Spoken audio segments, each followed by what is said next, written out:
만약 서방님이 아니시라면 간밤에 그 산에는 대체 누구란 말입니까?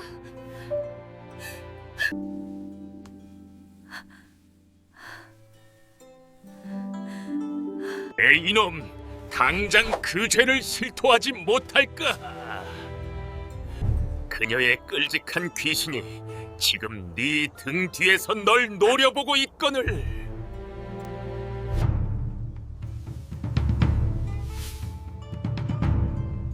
인연인가요? 천년을 기다린 나의 낭군님. 이 마음 변치 않으리. 어찌 내가 이럴 수가?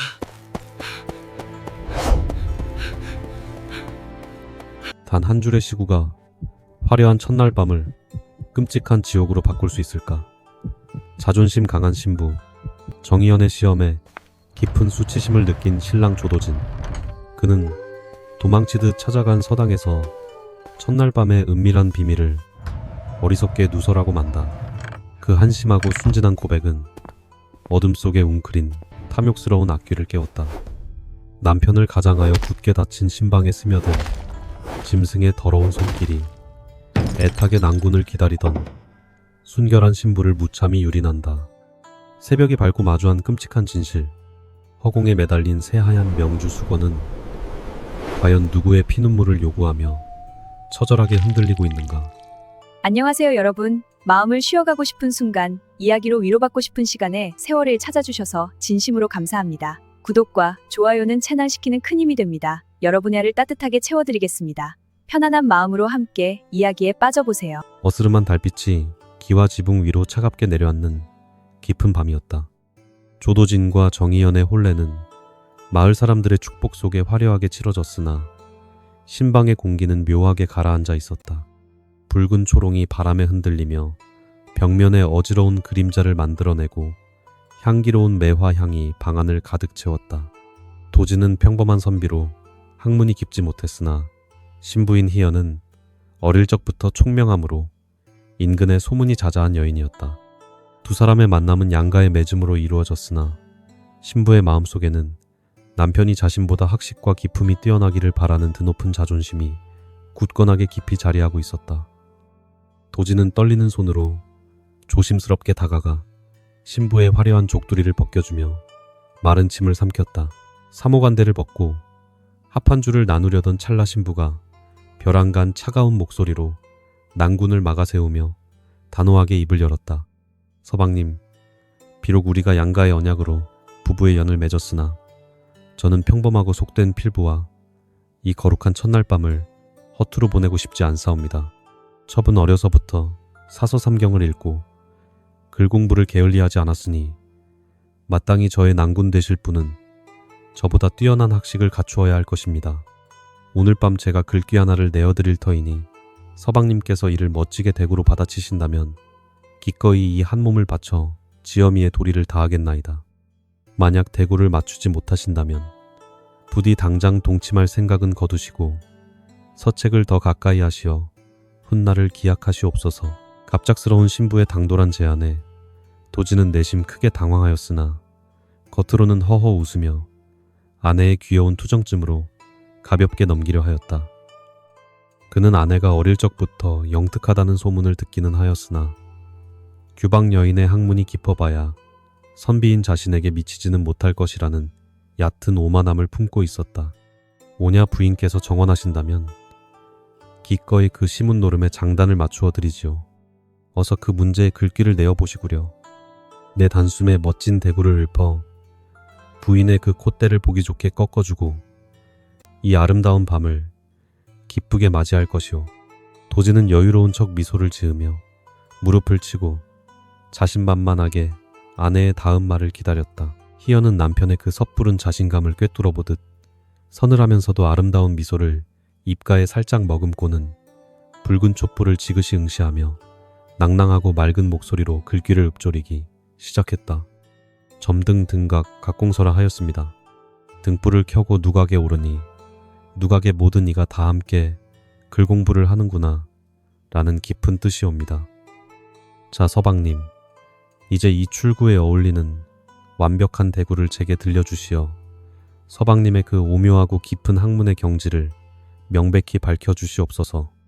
그녀의 목소리는 밤 공기처럼 차분하고 고요했지만 그 속에 담긴 문장의 기운과 글자의 정교한 조화는 결코 평범한 선비가 쉽게 받아칠 수 있는 수준의 가벼운 유의가 절대 아니었다. 방 안에는 쥐 죽은 듯한 무거운 정막만이 흐르고 촛불의 심지가 타들어가는 미세한 소리만이 귓가를 날카롭게 때렸다. 도지는 그 자리에 석상처럼 굳어버린 채 아내의 얼굴만 멍하니 바라보며 입술을 달싹거렸다. 머릿속으로 수많은 사서와 시집의 구절들을 다급하게 뒤적여 보았지만 아내가 제시한 그 정교하고 기발한 문장에 걸맞은 대구는 도무지 떠오르지 않았다. 이마에서는 식은땀이 비오듯 흘러내렸고 그의 얼굴은 어느새 잘 익은 홍시처럼 붉게 달아올라 수치심으로 일그러졌다. 평소 학문을 게을리하며 그저 동무들과 어울려 풍류나 즐기던 자신의 부족하고 어리석은 과거가 뼈저리게 후회되는 끔찍하고 절망적인 순간이었다. 자존심이 강한 사내로서 신부 앞에서 철저한 무식함을 들킨 참담함은 그 무엇과도 감히 비교할 수 없는 거대한 굴욕이었다. 한참을 묵묵부답으로 서 있던 도지는 결국 모기만 한 목소리로 내 잠시 바깥바람을 쐬고 오리다라는 구차한 핑계를 대고는 황급히 몸을 돌려 신방을 빠져나오고 말았다. 화려한 금침이 깔린 온기, 가득한 신방을 뒤로 한 채 차가운 마루로 걸어 나오는 그의 굳은 발걸음은 천근만근 무겁기만 했다.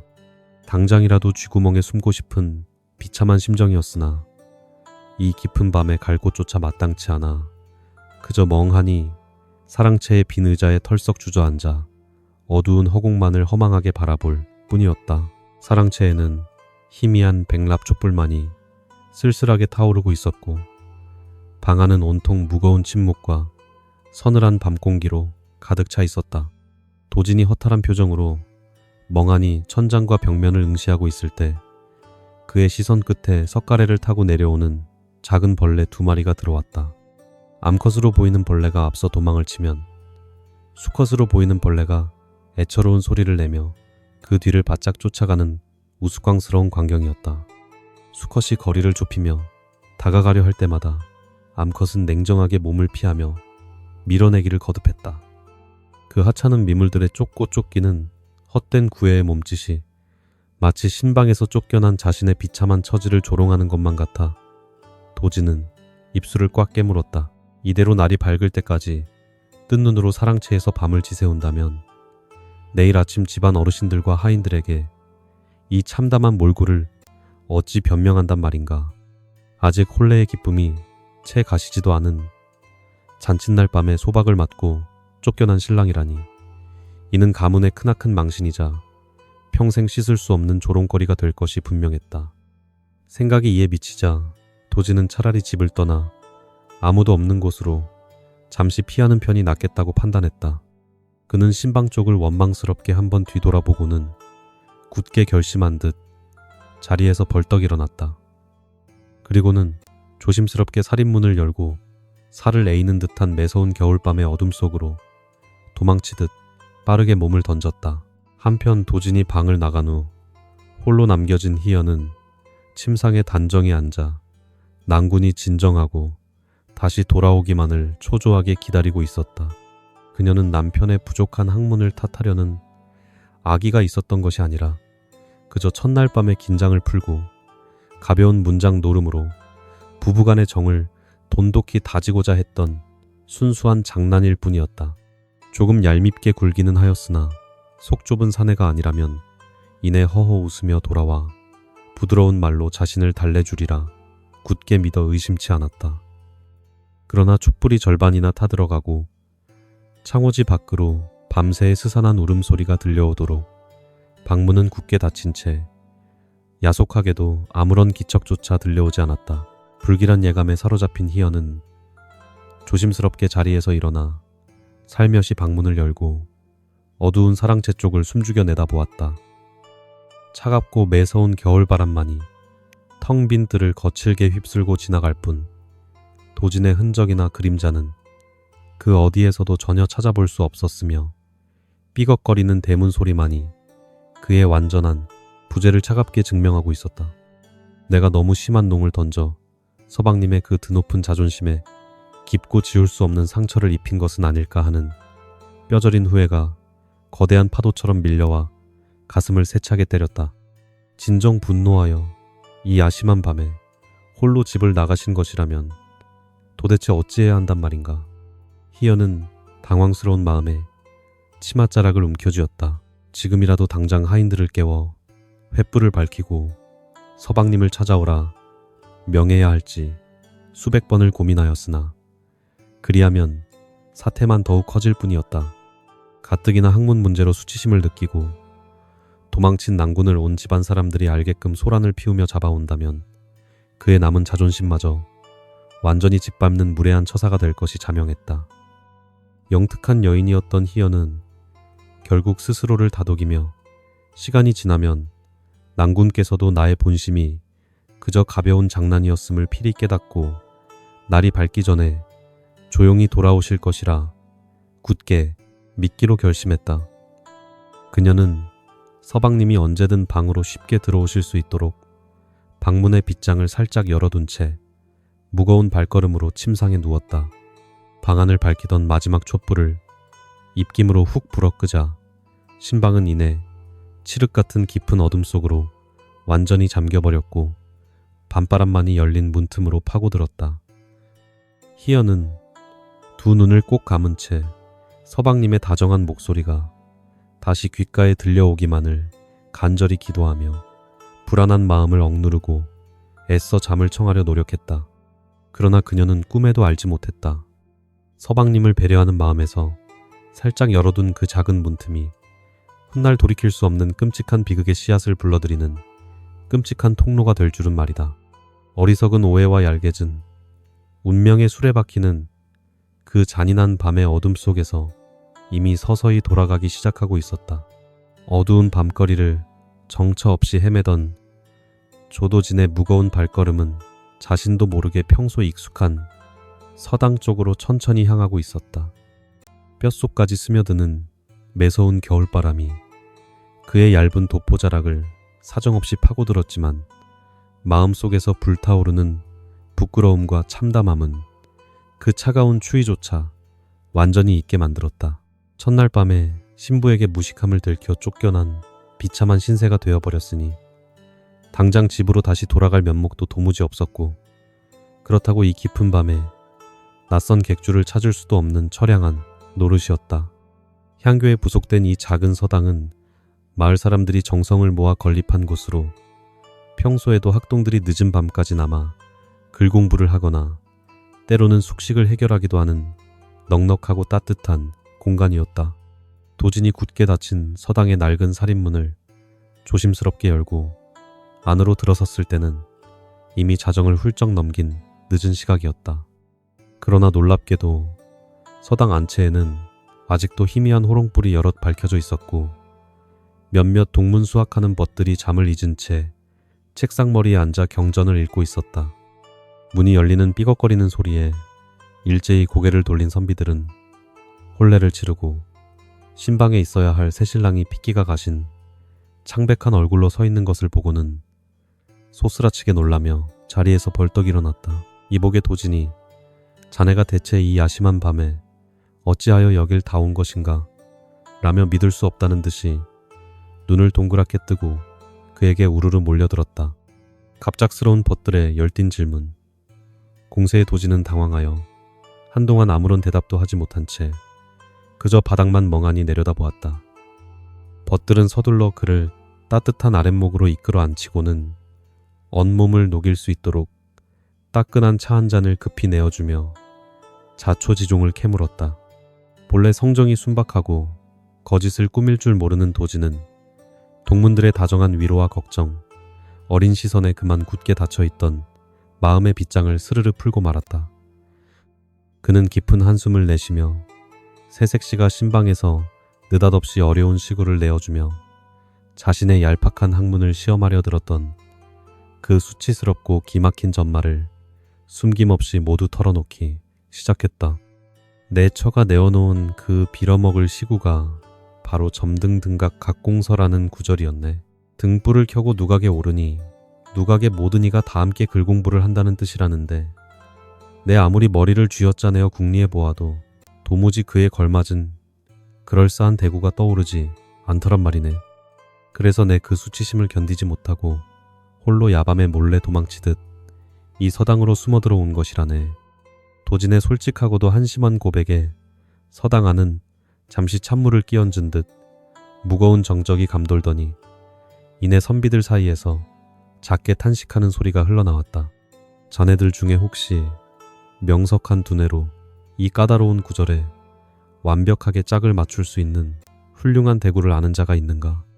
도진의 간절한 물음에 학동들은 저마다 팔짱을 끼고 고개를 숙인 채 깊은 사색에 잠기기 시작했다. 어떤 이들은 붓을 들어 종이 위에 이리저리 한자를 휘갈겨 써보기도 하고, 또 어떤 이들은 허공을 응시하며 입술을 달싹거리며 글귀를 조립해 보려 애를 썼다. 하지만 평소 학문에 게으르고 놀기만을 좋아했던 부류의 선비들은 일찌감치 포기하며 고개를 절레절레 흔들었고, 제법 글줄이나 읽는다고 자부하던 선비들조차 이마에 깊은 주름을 잡은 채 끙끙 앓기만 할 뿐이었다. 점등등각 각공서라. 참으로 기발하면서도 앞뒤의 운율이 절묘하게 맞아떨어지는 무서운 문장이로다. 아무리 생각해도 이 완벽한 문장에 흠집 없이 부합하는 대구를 당장 지어내기란 도저히 불가능한 일이네. 선비들이 저마다 탄식을 내뱉으며 두 손을 다 들고 항복을 선언하는 그 부산스러운 와중에 오직 단 한 사람만이 구석진 어둠 속에 조용히 웅크리고 앉아 도진의 이야기를 음흉하게 엿듣고 있었다. 그의 이름은 정태수라 하였는데 겉으로는 번듯한 양반가의 자제처럼 행세하였으나 그 속내를 들여다보면 실로 방탕하고 음험하기 짝이 없는 간악한 위인이었다. 비록 나이는 어리고 아직 서당에서 수학하는 젊은 학동의 신분이었으나 그는 이미 마을 여인들을 희롱하고 온갖 비열한 속임수를 일삼으며 성현의 글을 읽는 선비로서는 도저히 상상조차 할 수 없는 파렴치한 행실로 은밀하게 악명이 높은 자였다. 태수는 눈을 번뜩이며 탐욕스러운 속내를 숨겼다. 정태수는 속으로 쾌재를 부르며 조도진의 그 어리석고 순진에 빠진 고백을 한 글자도 놓치지 않고 귓속 깊숙이 새겨넣고 있었다. 아내가 내어준 시구 하나를 맞추지 못해 화려한 첫날 밤을 스스로 포기하고 뛰쳐나온 이 멍청한 사내의 입방정은 태수에게 있어 하늘이 내려준 실로 엄청난 기회나 다름이 없었다. 정희연이라면 인근에서 미모와 재주가 가장 뛰어나기로 소문난 절세가인이 아니던가. 그토록 콧대 높은 미색이 지금 이 야심한 시각에 신방에 독수공방하며 남편이 굴욕감을 이겨내고 다시 문을 열고 돌아오기만을 애타게 기다리고 있을 것이 분명했다. 태수의 입가에는 차갑고 비열한 미소가 독사처럼 슬며시 피어오르며 그의 마음속에는 검고 추악한 욕망이 무섭게 켈리를 틀었다. 다른 선비들은 태수의 그런 검은 속내를 전혀 눈치채지 못한 채 그저 도진의 딱한 처지를 위로하며 가벼운 농담을 몇 마디 더 주고받을 뿐이었다.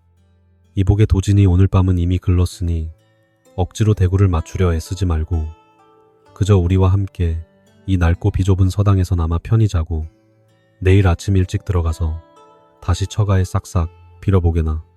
도진은 체념한 듯 깊은 한숨을 크게 내쉬며 고개를 끄덕이고는 오늘 밤은 이 낡은 서당에서 자네들과 함께 신세를 져야 할 것 같네 라고 힘없이 대답했다. 밤이 더욱 깊어가고 추위가 맹위를 떨치자 선비들은 하나둘씩 붓을 내려놓고 잠자리를 준비하기 시작했다. 이윽고 서당 안을 환하게 밝히던 마지막 호롱불마저 입김에 의해 완전히 꺼지자 건물 내부는 순식간에 칠흑같이 어두운 장막 속으로 깊이 가라앉았다. 문창호지 틈새를 뚫고 들어오는 서늘하고 차가운 밤바람만이 간헐적으로 불어오며 낡은 문사를 스산하게 흔들어댈 뿐 공간 전체에는 오직 고요함만이 무겁게 자리했다. 고단한 학문 수양에 지쳐있던 선비들은 따뜻한 구들장 위에 몸을 뉘인 지 얼마 지나지 않아 금세 또 차 떨어졌고 방 안에는 이내 규칙적이고 평온한 숨소리만이 낮게 울려 퍼지기 시작했다. 첫날 밤의 수치심과 절망감에 밤새 뒤척이던 조도진 역시 극심한 피로를 도저히 이기지 못하고 결국 깊은 수마의 내수로 완전히 빠져들고 말았다. 그러나 서당 안에 모두가 깊은 잠에 빠져 무방비 상태가 된 그 고요하고 평화로운 순간에도 오직 정태수 한 사람의 두 눈만은 어둠 속에서 먹이를 노리는 야수처럼 번뜩이고 있었다. 그는 애초부터 잠을 청할 생각조차 없었으며 숨죽인 채 쥐 죽은 듯 엎드려 주변의 동태를 예민하게 살피며 모든 선비들의 고른 숨소리가 완전히 확인될 때까지 끈질기게 기다렸다.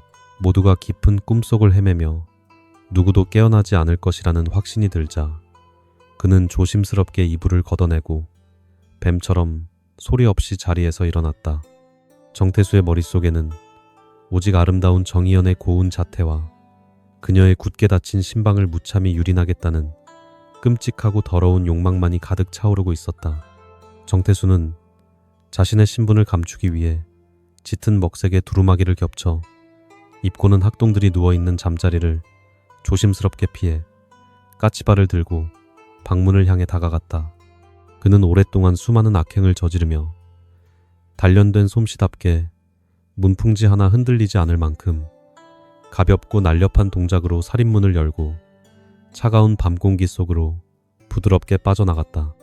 서당 밖으로 무사히 몸을 피한 정태수는 차가운 겨울 달빛 아래에서 악마 같은 비릿한 미소를 지으며 발걸음을 서둘러 조도진의 저택이 있는 방향을 향해 빠르게 걷기 시작했다. 시청자 여러분께 안내드립니다. 오늘 들려드릴 이야기는 전적으로 허구로 창작된 작품이며 오직 오락과 감상을 위한 내용입니다. 실제 인물이나 사건과는 전혀 관련이 없습니다. 칠흑같이 어두운 장막이 온 세상을 무겁게 짓누르는 가운데 파멸을 향해 폭주하는 한 인간의 섬뜩한 그림자가 밤거리를 스산하게 가르고 있었다. 바람소리조차 숨을 죽인 듯 고요한 이 비극적인 밤하늘 위로 무심한 먹구름이 흘러가며 유일한 빛이었던 창백한 달빛마저 완전히 집어삼켜버리고 말았다. 조도진의 얄팍한 자존심과 어리석고 순진한 고백이 빚어낸 한치 앞도 내다볼 수 없는 치명적인 실수는 결국 가장 사악하고 교활한 포식자에게 신방으로 통하는 문을 활짝 열어주는 꼴이 되었다. 정희연이 홀로 외롭게 남편을 기다리고 있는 그 순결한 안방을 향해 멈출 줄 모르는 정태수의 검고 음습한 발걸음은 지체 없이 무자비하게 좁혀져 가고 있었다. 돌이킬 수 없는 거대한 파멸의 운명이 억울하고 가련한 한 여인의 목을 향해 서서히 차가운 칼날을 들이밀며 다가오는 잔혹한 순간이었다. 칠흑 같은 어둠이 짙게 깔린 고요한 밤거리를 가로지르며 정태수의 발걸음은 마치 먹이를 노리는 굶주린 승냥이처럼 빠르고 은밀하게 움직였다. 서당을 빠져나온 그의 검은 그림자는 서늘한 겨울, 달빛조차 두려워하듯 골목의 깊은 어둠 속으로만 교묘하게 숨어들며 조도진의 저택을 향해 거침없이 나아갔다. 그의 심장에서는 억누를 수 없는 추악하고 사악한 욕망이 미친 듯이 요동치고 있었으나 겉으로는 그 어떤 미세한 발소리조차 내지 않는 치밀함을 보였다. 평소 방탕한 생활과 온갖 비열한 악행으로 단련된 그의 발걸음은 굳게 닫힌 남의 집, 담장을 넘는 일쯤은 아주 가벼운 장난에 불과할 정도로 무서울 만큼 익숙하고 자연스러웠다. 드디어 조도진의 크고 웅장한 저택 앞에 다다른 정태수는 잠시 걸음을 멈추고 거친 숨을 몰아쉬며 두루마기 소매로 이마에 맺힌 식은땀을 조심스럽게 닦아내었다. 그는 매서운 눈초리로 주변을 이리저리 살피며 혹시라도 깨어있는 하인이나 자신을 지켜보는 누군가의 시선이 없는지 철저하게 확인하는 교활함을 잊지 않았다. 사방이 죽은 듯이 고요하고 오직 매서운 겨울바람만이 나뭇가지를 흔들며 지나가는 것을 확인한 그는 입가에 비릿하고 잔인한 미소를 지으며 굳게 닫힌 대문 쪽으로 다가갔다. 그는 도진이 도망치듯 빠져나가며 미처 단단히 걸어 잠그지 못한 살인문을 아주 가볍고 조심스럽게 밀고는 정희연이 머물고 있는 안채를 향해 유령처럼 스며들어갔다. 한편 화려하게 꾸며진 신방 안에서 홀로 외롭게 남겨진 정희연은 남편이 떠난 직후부터 지금까지 단 한숨도 제대로 자지 못한 채 불안한 마음으로 뒤척이고 있었다. 그녀는 남편의 부족한 학문을 탓하려던 것이 아니라 그저 긴장을 풀기 위한 가벼운 농담이었음을 속으로 수없이 되뇌며 뼈저린 후회의 눈물을 소리 없이 삼키고 있었다. 난군께서 곧 분을 사귀고 돌아오실 것이라 굳게 믿었던 그녀는 신방의 빗장을 미리 살짝 열어둔 채 차가운 어둠 속에서 오직 남편의 다정한 발소리만이 들려오기를 간절히 기다렸다. 그때 밖에서 누군가의 은밀하고 조심스러운 발걸음 소리가 희미하게 들려오기 시작하자 그녀의 가슴은 반가움과 미안함으로 세차게 뛰기 시작하며 무거운 침묵을 깨뜨렸다. 어둠 속에서 조심스럽게 다가오는 기척을 온전히 자신의 난군이라고 굳게 믿어 의심치 않은 희연은 기쁜 마음을 애써 억누르며 가장 부드럽고 다정한 목소리로 조용히 속삭였다. 서방님, 진정 서방님이 다시 돌아오신 것이옵니까? 벌써 그 어려운 시구에 대한 멋진 대구를 훌륭하게 찾아내신 것이옵니까? 라며 그녀는 어둠 속의 그림자를 향해 조심스럽게 물었다. 그러나 방 안으로 스며들어온 낯선 검은 그림자는 그녀의 애타는 물음에도 불구하고 단 한마디의 다정한 대답조차 없이 그저 묵묵하고 싸늘한 침묵으로 일관할 뿐이었다. 태수는 자신의 간악한 정체가 탈로 날까 두려워 입을 굳게 다문 채 오직 숨죽인 발걸음으로 화려한 휘장이 처진 침상을 향해 짐승처럼 서서히 다가갔다. 거친 숨소리만을 내뿜으며 다가온 낯선 사내는 희연의 떨리는 목소리에도 아랑곳하지 않고 그대로 거침없이 화려한 비단 휘장을 걷어치우고는 그녀의 차가운 잠자리로 성큼 파고들었다.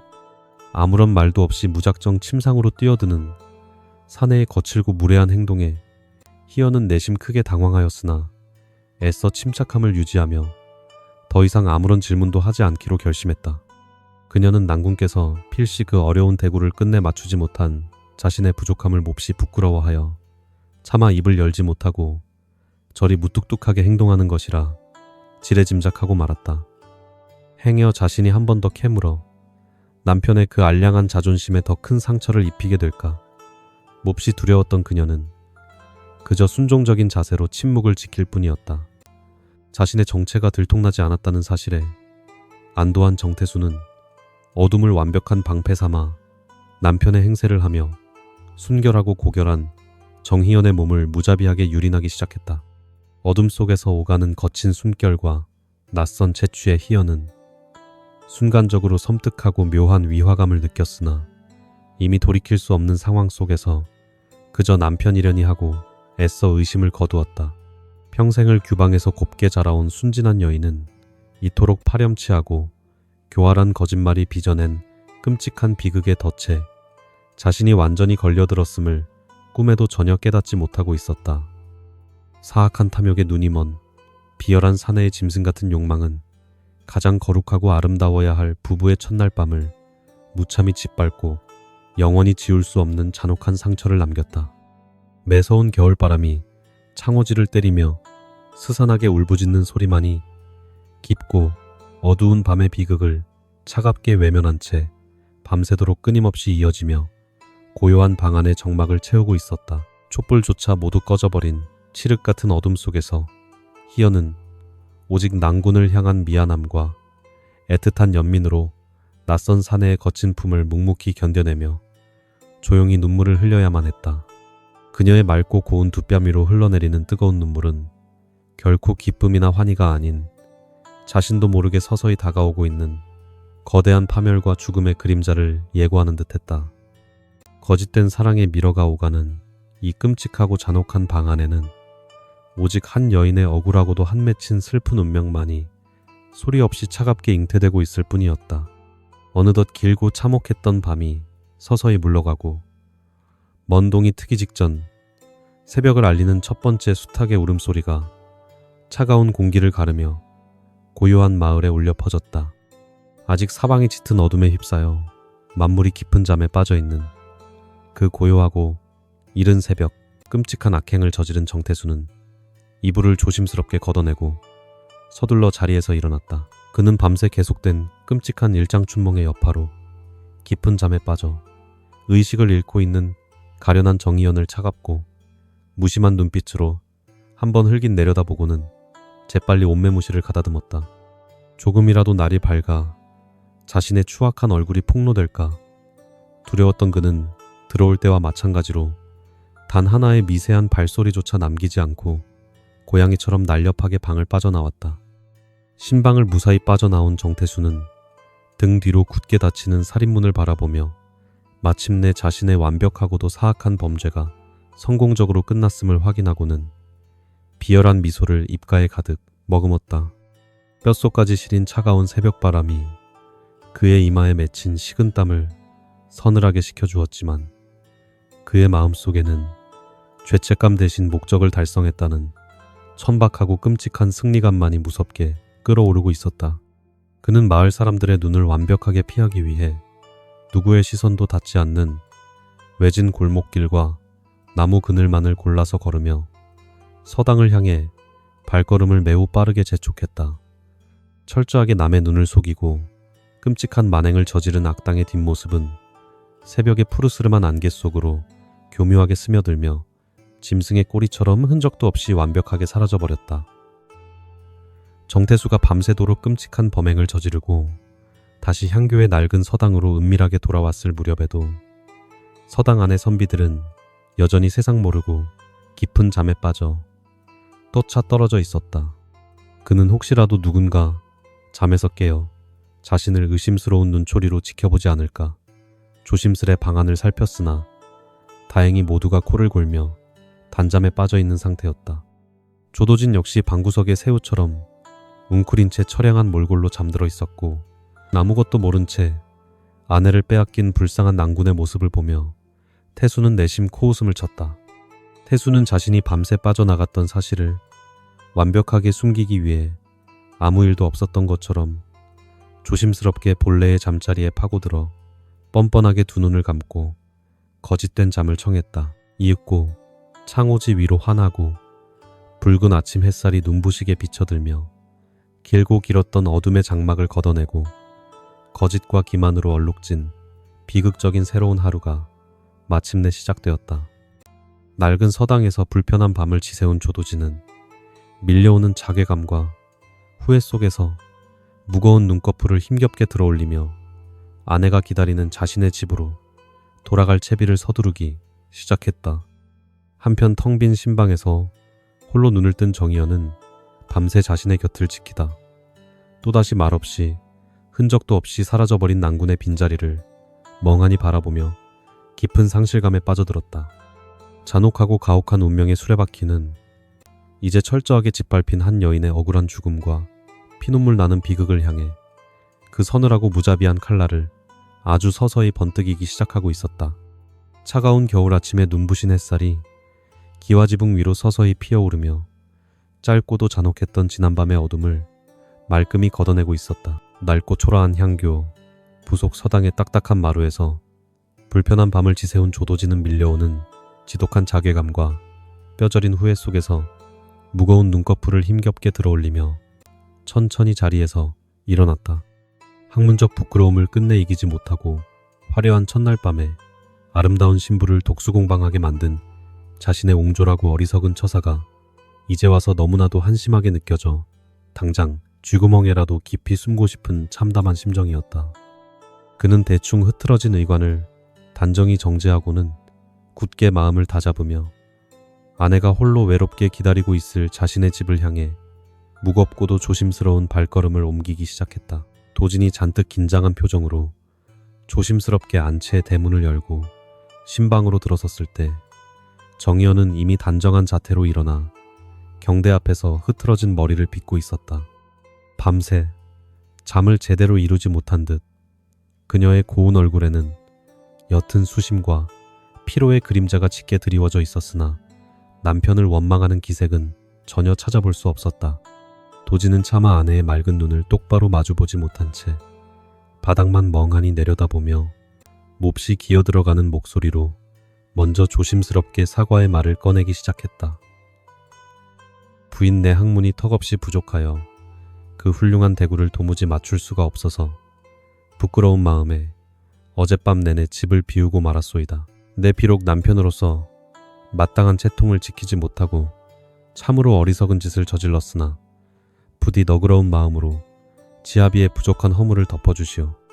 도지는 진심을 다해 연신 고개를 숙이며 처량하게 용서를 구했다. 그러나 그의 솔직한 사과를 들은 희연은 오히려 남편이 지나간 밤의 어색함을 풀기 위해 짓궂은 농담을 던진다고 착각하고 말았다. 그녀의 하얀 두 뺨은 어느새 수줍은 복숭아꽃처럼 붉게 물들었고 입가에는 부드럽고 사랑스러운 미소가 번졌다.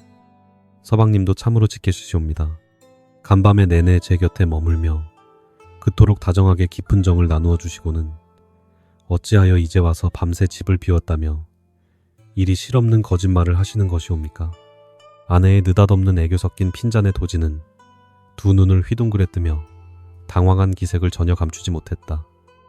부인 지금 대체 무슨 무서운 농담을 그리 실감나게 하시는 게요?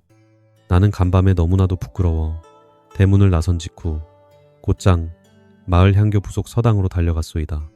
그곳에서 밤이 새도록 동문수학하는 서생들과 함께 쓰디쓴 차를 마시며 딱딱한 맨바닥에서 뜬 눈으로 밤을 지새우다 이제 막 대문을 열고 들어오는 참인데 어찌 내가 부인의 곁에 머물렀다며 그런 터무니없는 소리를 하시는 게요. 도진의 목소리는 거짓 한 점 없이 맑고 진실했으며 억울함을 호소하는 그의 두 눈동자에는 조금의 흔들림조차 없었다. 순간 희연의 붉게 달아올랐던 두 뺨에서 핏기가 거짓말처럼 싹 가시며 얼굴이 백지장처럼 창백하게 질려버렸다. 만약 서방님께서 간밤에 참으로 이 집을 떠나 서당에 줄곧 머무르셨다면 칠흑 같은 어둠을 틈타 신방의 문을 열고 들어와 자신의 몸을 탐했던 그 거친 숨결의 사내는 도대체 누구란 말인가? 천지가 무너져 내리고 눈앞이 아득해지는 끔찍한 절망감이 거대한 파도처럼 밀려와 그녀의 연약한 어깨를 사정없이 짓눌렀다. 평생을 규방해서 정숙하고 고결하게 살아온 그녀가 자신의 남편도 아닌 정체불명의 더러운 괴한에게 첫날 밤의 숭고한 순결을 속절없이 짓밟히고 무참히 유린당했다는 끔찍한 진실이 마침내 날카로운 비수처럼 가슴을 후벼 파기 시작했다. 머릿속이 하얗게 비워진 희연은 치맛자락을 움켜쥔 채 사시나무처럼 덜덜 떨리는 목소리로 다시 한번 남편에게 필사적으로 확인을 구했다.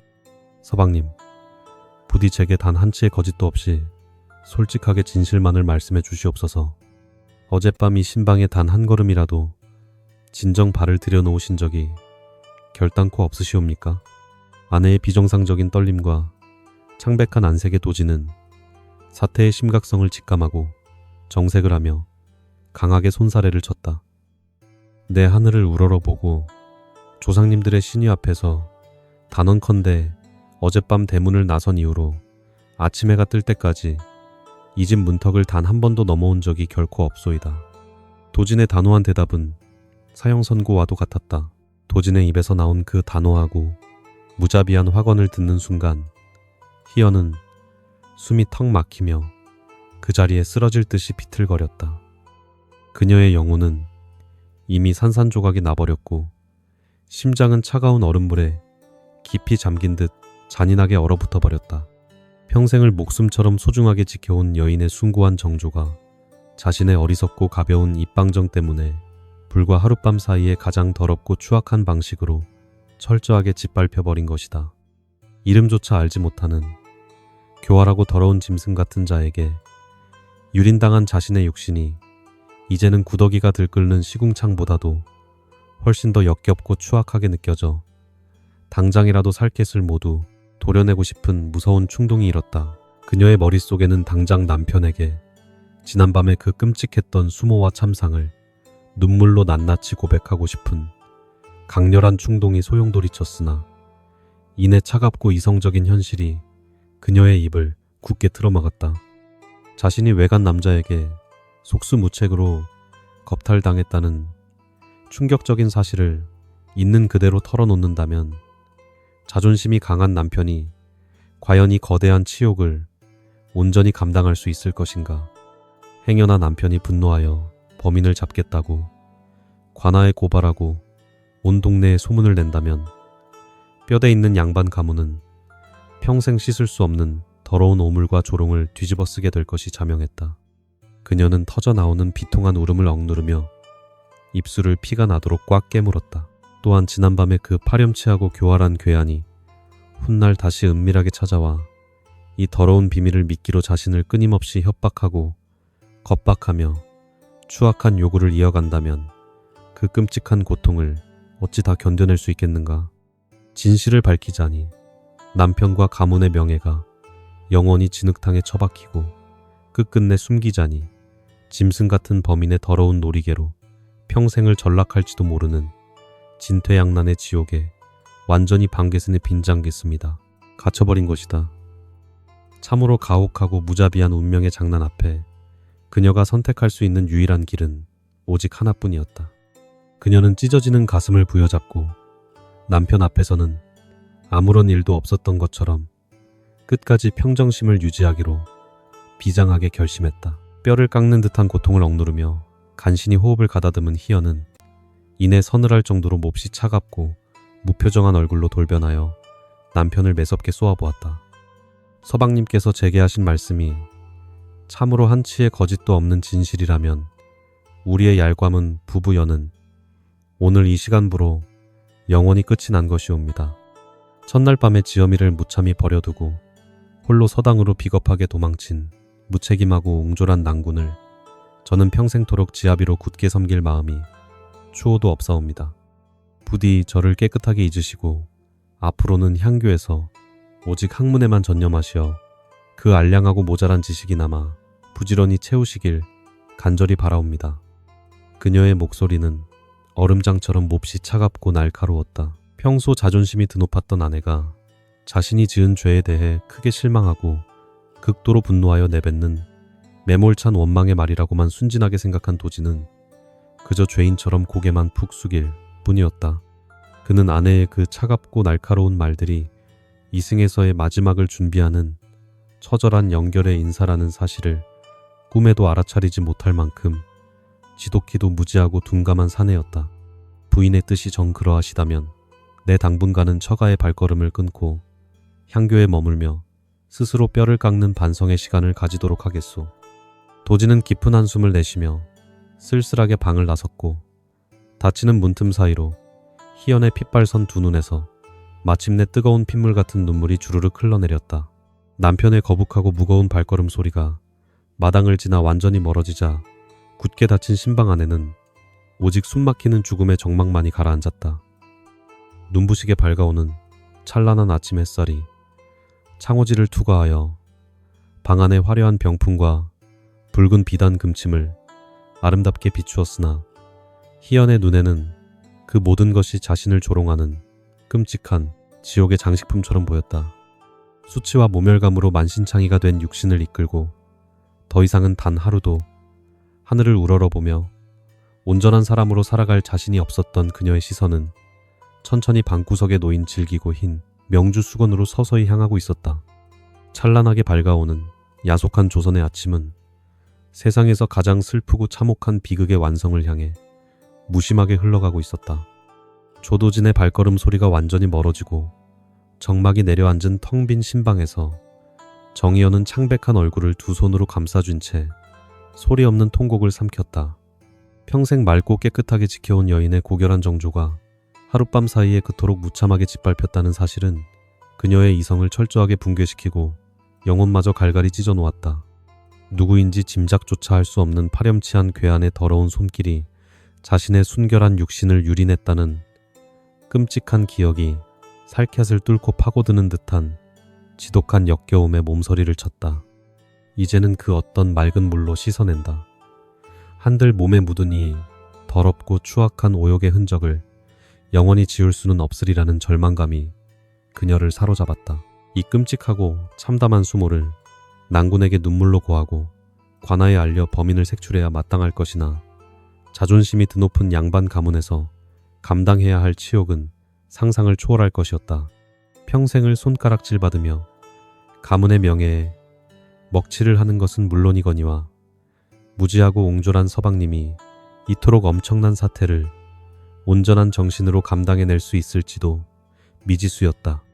그렇다고 이 참혹한 비밀을 가슴속에 깊이 묻어둔 채 거짓된 미소로 평생을 살아간다면 언젠가 다시 그 교활한 짐승이 찾아와 자신을 겁박하고 능욕할 것이 불보듯 뻔한 일이었다. 이러지도 저러지도 못하는 진퇴양난의 무서운 벼랑 끝에 위태롭게 내몰린 가련한 여인에게 세상은 너무나도 잔인하고 가혹했다. 스스로 목숨을 끊어 이 끔찍한 굴레에서 영원히 벗어나는 것만이 자신과 가문의 명예를 지키고 난군을 수치심에서 구하는 유일한 길이라 굳게 마음먹었다. 그녀는 곱게 빗어 넘긴 머리를 매만지고 화려한 비단 홀레복을 조심스럽게 벗어 반듯하게 개어놓으며 이승에서의 짧고도 허망했던 삶을 서서히 마무리할 슬픈 준비를 시작했다. 규방 구석에 고이 간직해두었던 눈처럼 새하얀 명주천을 천천히 꺼내 얻은 그녀의 두 손은 사시나무처럼 가늘게 떨리고 있었으나 눈빛만큼은 죽음을 결심한 자 특유의 비장한 기운이 서려 있었다. 이토록 맑고 고운 청춘을 더러운 오해와 짐승의 탐욕 속에 억울하게 묻어야만 하는 비통한 운명이 못내 서러웠다. 창호지를 뚫고 들어오는 무심한 아침 햇살이 그녀의 창백하고도 아름다운 얼굴을 어루만졌으나 희연의 결심은 돌이킬 수 없을 만큼 확고하고 단호했다. 그녀는 튼튼한 들보에 새하얀 명주천을 단단히 묶어 올리며 부모님에 대한 불효와 서방님을 향한 애증을 모두 그 매듭 속에 깊이 봉인해버리기로 작정했다. 단 한 번의 어리석은 농담이 불러오니 참혹하고도 거대한 비극의 소용돌이 속에서 영문도 모른 채 더럽혀진 자신의 가련한 운명을 그저 조용히 저주할 뿐이었다. 차디찬 죽음의 그림자가 화려한 신방의 붉은 병풍을 서서히 집어삼키는 가운데 그녀는 마지막으로 깊은 한숨을 내쉬며 딛고 있던 나무 의자를 가차없이 발로 차버렸다. 사랑채에서 무거운 마음으로 서적을 뒤적이던 조도진은 시간이 지나도 안채에서 아무런 기척조차 들려오지 않자 불길한 예감에 사로잡혀 자리에서 벌떡 일어났다. 아내가 홧김에 독서를 퍼붓기는 하였으나 평소 성품이 온화하고 이치에 밝은 여인이었으니 어쩌면 마음을 가라앉히고 용서를 기다릴지도 모른다는 어리석은 희망을 품은 채 발걸음을 재촉했다. 조심스럽게 신방의 문을 열어젖힌 도진의 두 눈에 가장 먼저 들어온 것은 화려한 홀레복을 벗어둔 채 허공에 매달려 싸늘하게 식어가는 아내의 끔찍한 모습이었다. 믿을 수 없는 참혹한 광경에 도진은 다리가 풀려 그 자리에 털썩 주저앉았고 목구멍을 찢어버릴 듯한 처절한 비명이 온 저택을 날카롭게 뒤흔들었다. 주인의 찢어지는 듯한 단말마 비명소리에 혼비백산하여 달려온 하인들과 집안 어르신들은 신방의 끔찍한 광경을 목격하고 일제히 땅을 치며 통곡하기 시작했다. 사람들이 우르르 몰려들어 서둘러 새하얀 명주 수건을 끊어내고 가련한 신부의 몸을 조심스럽게 방바닥으로 내렸으나 이미 그녀의 숨결은 차갑게 써버린 지 한참이 지난 후였다. 아름다웠던 희연의 창백한 얼굴에는 삶에 대한 깊은 미련 대신 억울하고도 비통한 한이 짙게 서려 있었고 두 눈은 붉은 피눈물을 흘린 듯 퉁퉁 부어올라 있었다. 첫날 밤에 풋풋하고 아름다워야 할 신방은 순식간에 차디찬 시신과 처절한 통곡 소리만이 가득한 끔찍한 지옥의 아수라장으로 완벽하게 변해버리고 말았다.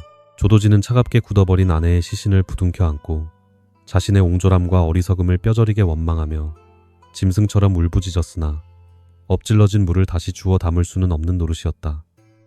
자신이 학문적 수치심을 이기지 못하고 무책임하게 첫날 밤에 집을 뛰쳐나가 서당에서 밤을 지새운 탓에 아내가 버림받았다는 깊은 상실감과 슬픔을 이기지 못해 자결을 택했다고 굳게 믿어 의심치 않았다.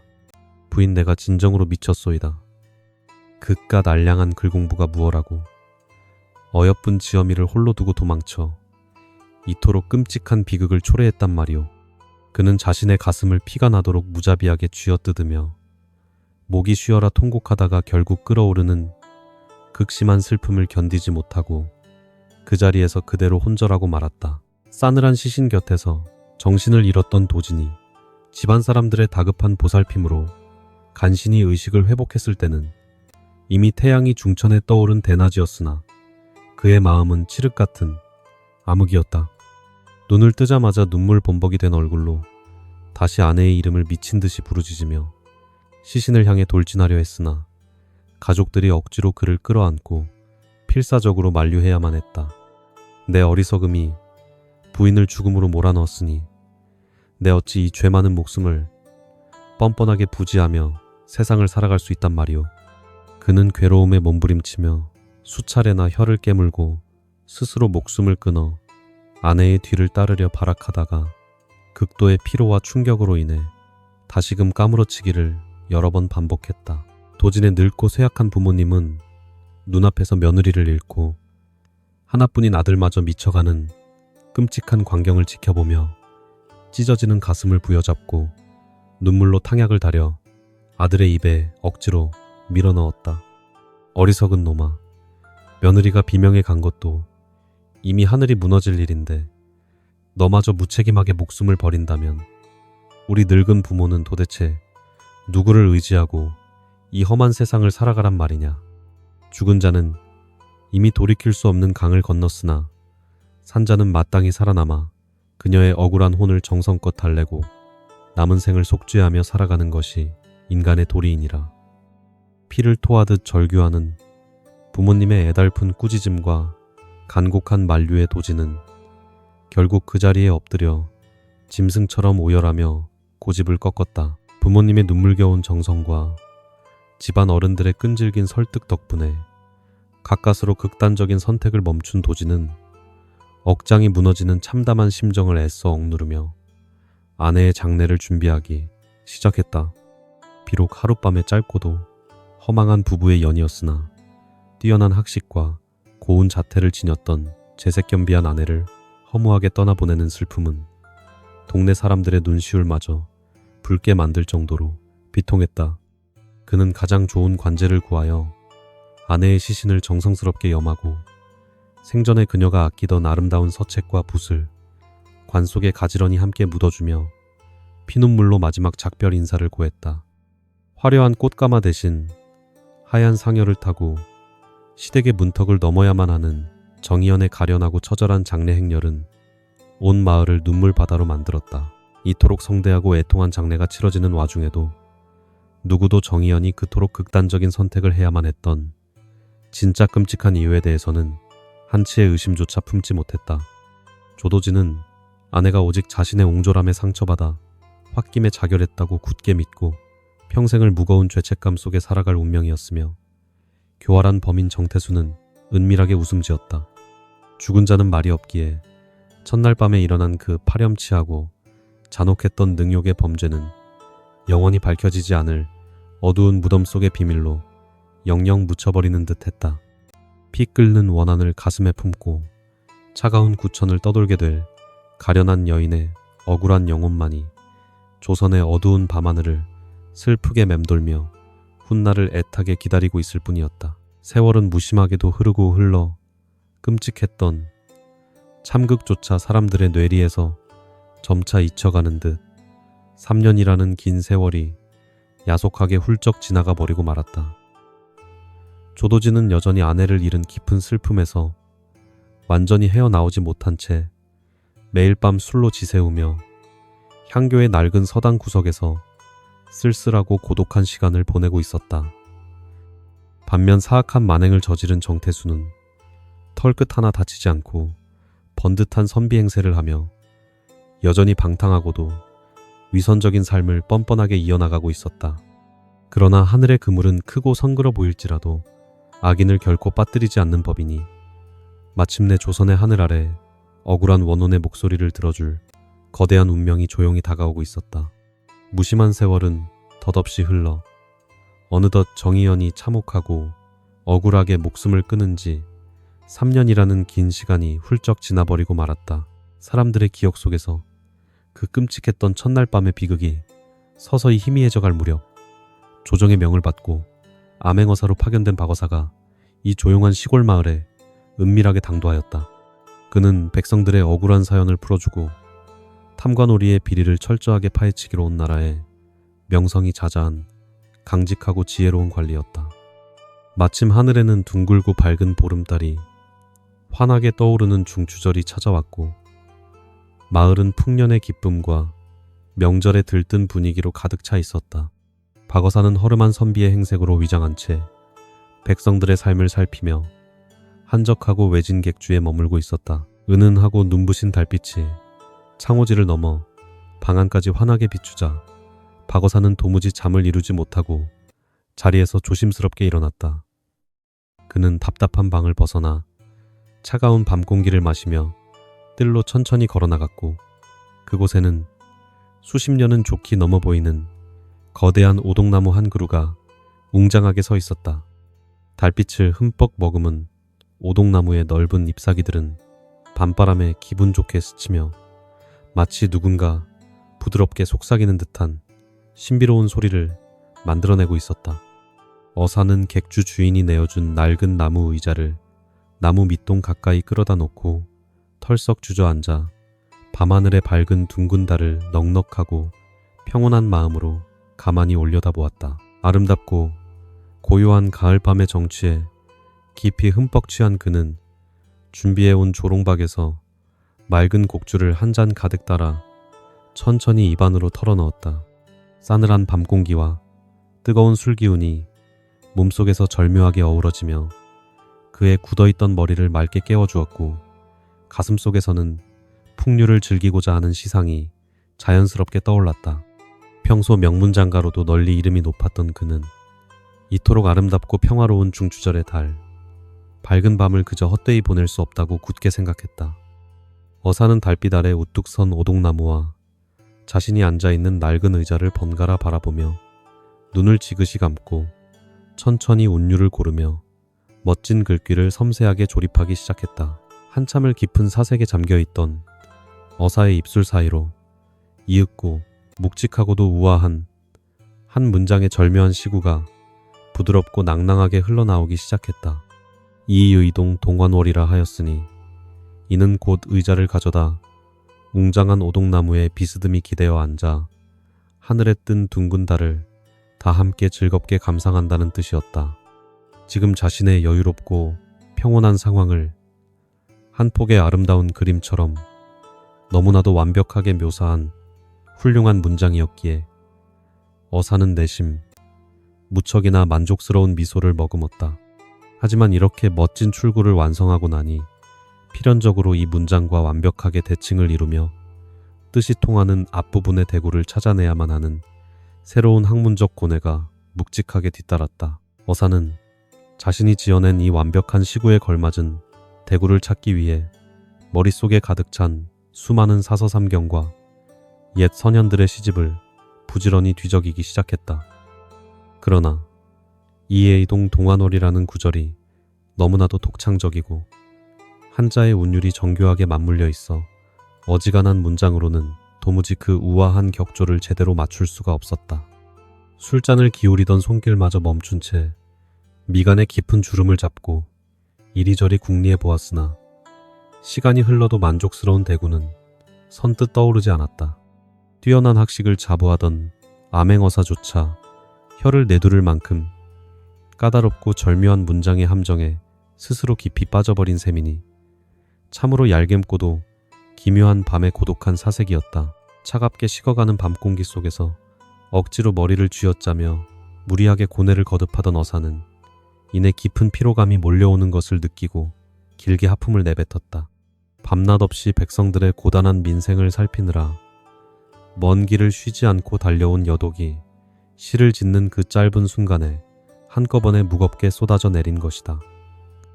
어사는 자신이 기대고 앉은 낡은 나무 의자에 몸을 더욱 깊숙이 파묻고는 거대한 오동나무의 넓고 든든한 몸통에 편안하게 등을 기댔다.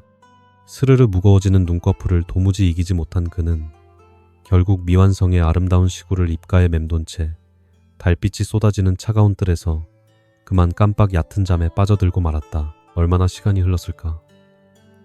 어사는 의식의 경계가 서서히 흐릿해지며 자신이 여전히 오동나무 아래에 앉아 있으면서도 어딘가 묘하게 다른 이질적인 공간의 존재함을 직감했다. 주변의 풍경은 짙고 차가운 물안개로 자욱하게 뒤덮여 한치 앞을 제대로 분간하기 어려웠고 밤하늘의 둥근 보름달은 더욱 기괴하고 서늘한 푸른빛을 뿜어내고 있었다.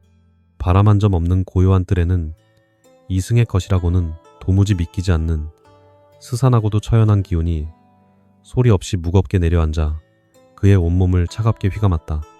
꿈속이라는 사실을 분명히 인지하면서도 그는 가위에 눌린 듯 몸을 미동조차 할 수 없었으며 그저 안개 너머를 뚫어지게 응시할 수밖에 없는 기이한 상태에 놓였다.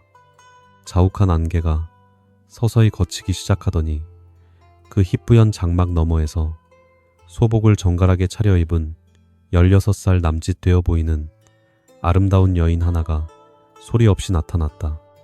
그녀의 창백하고 고운 얼굴에는 이루 말할 수 없는 깊고 처절한 슬픔이 짙게 배어 있었고 두 눈에는 마르지 않는 억울한 원한의 눈물이 그렁그렁하게 맺혀 있었다. 여인은 미끄러지듯 공중을 날아와 어사가 앉아있는 오동나무 앞까지 다가오더니 이내 바닥에 엎드려 무릎을 꿇고는 극진하고 간절한 예를 올리며 공손하게 인사를 건넸다.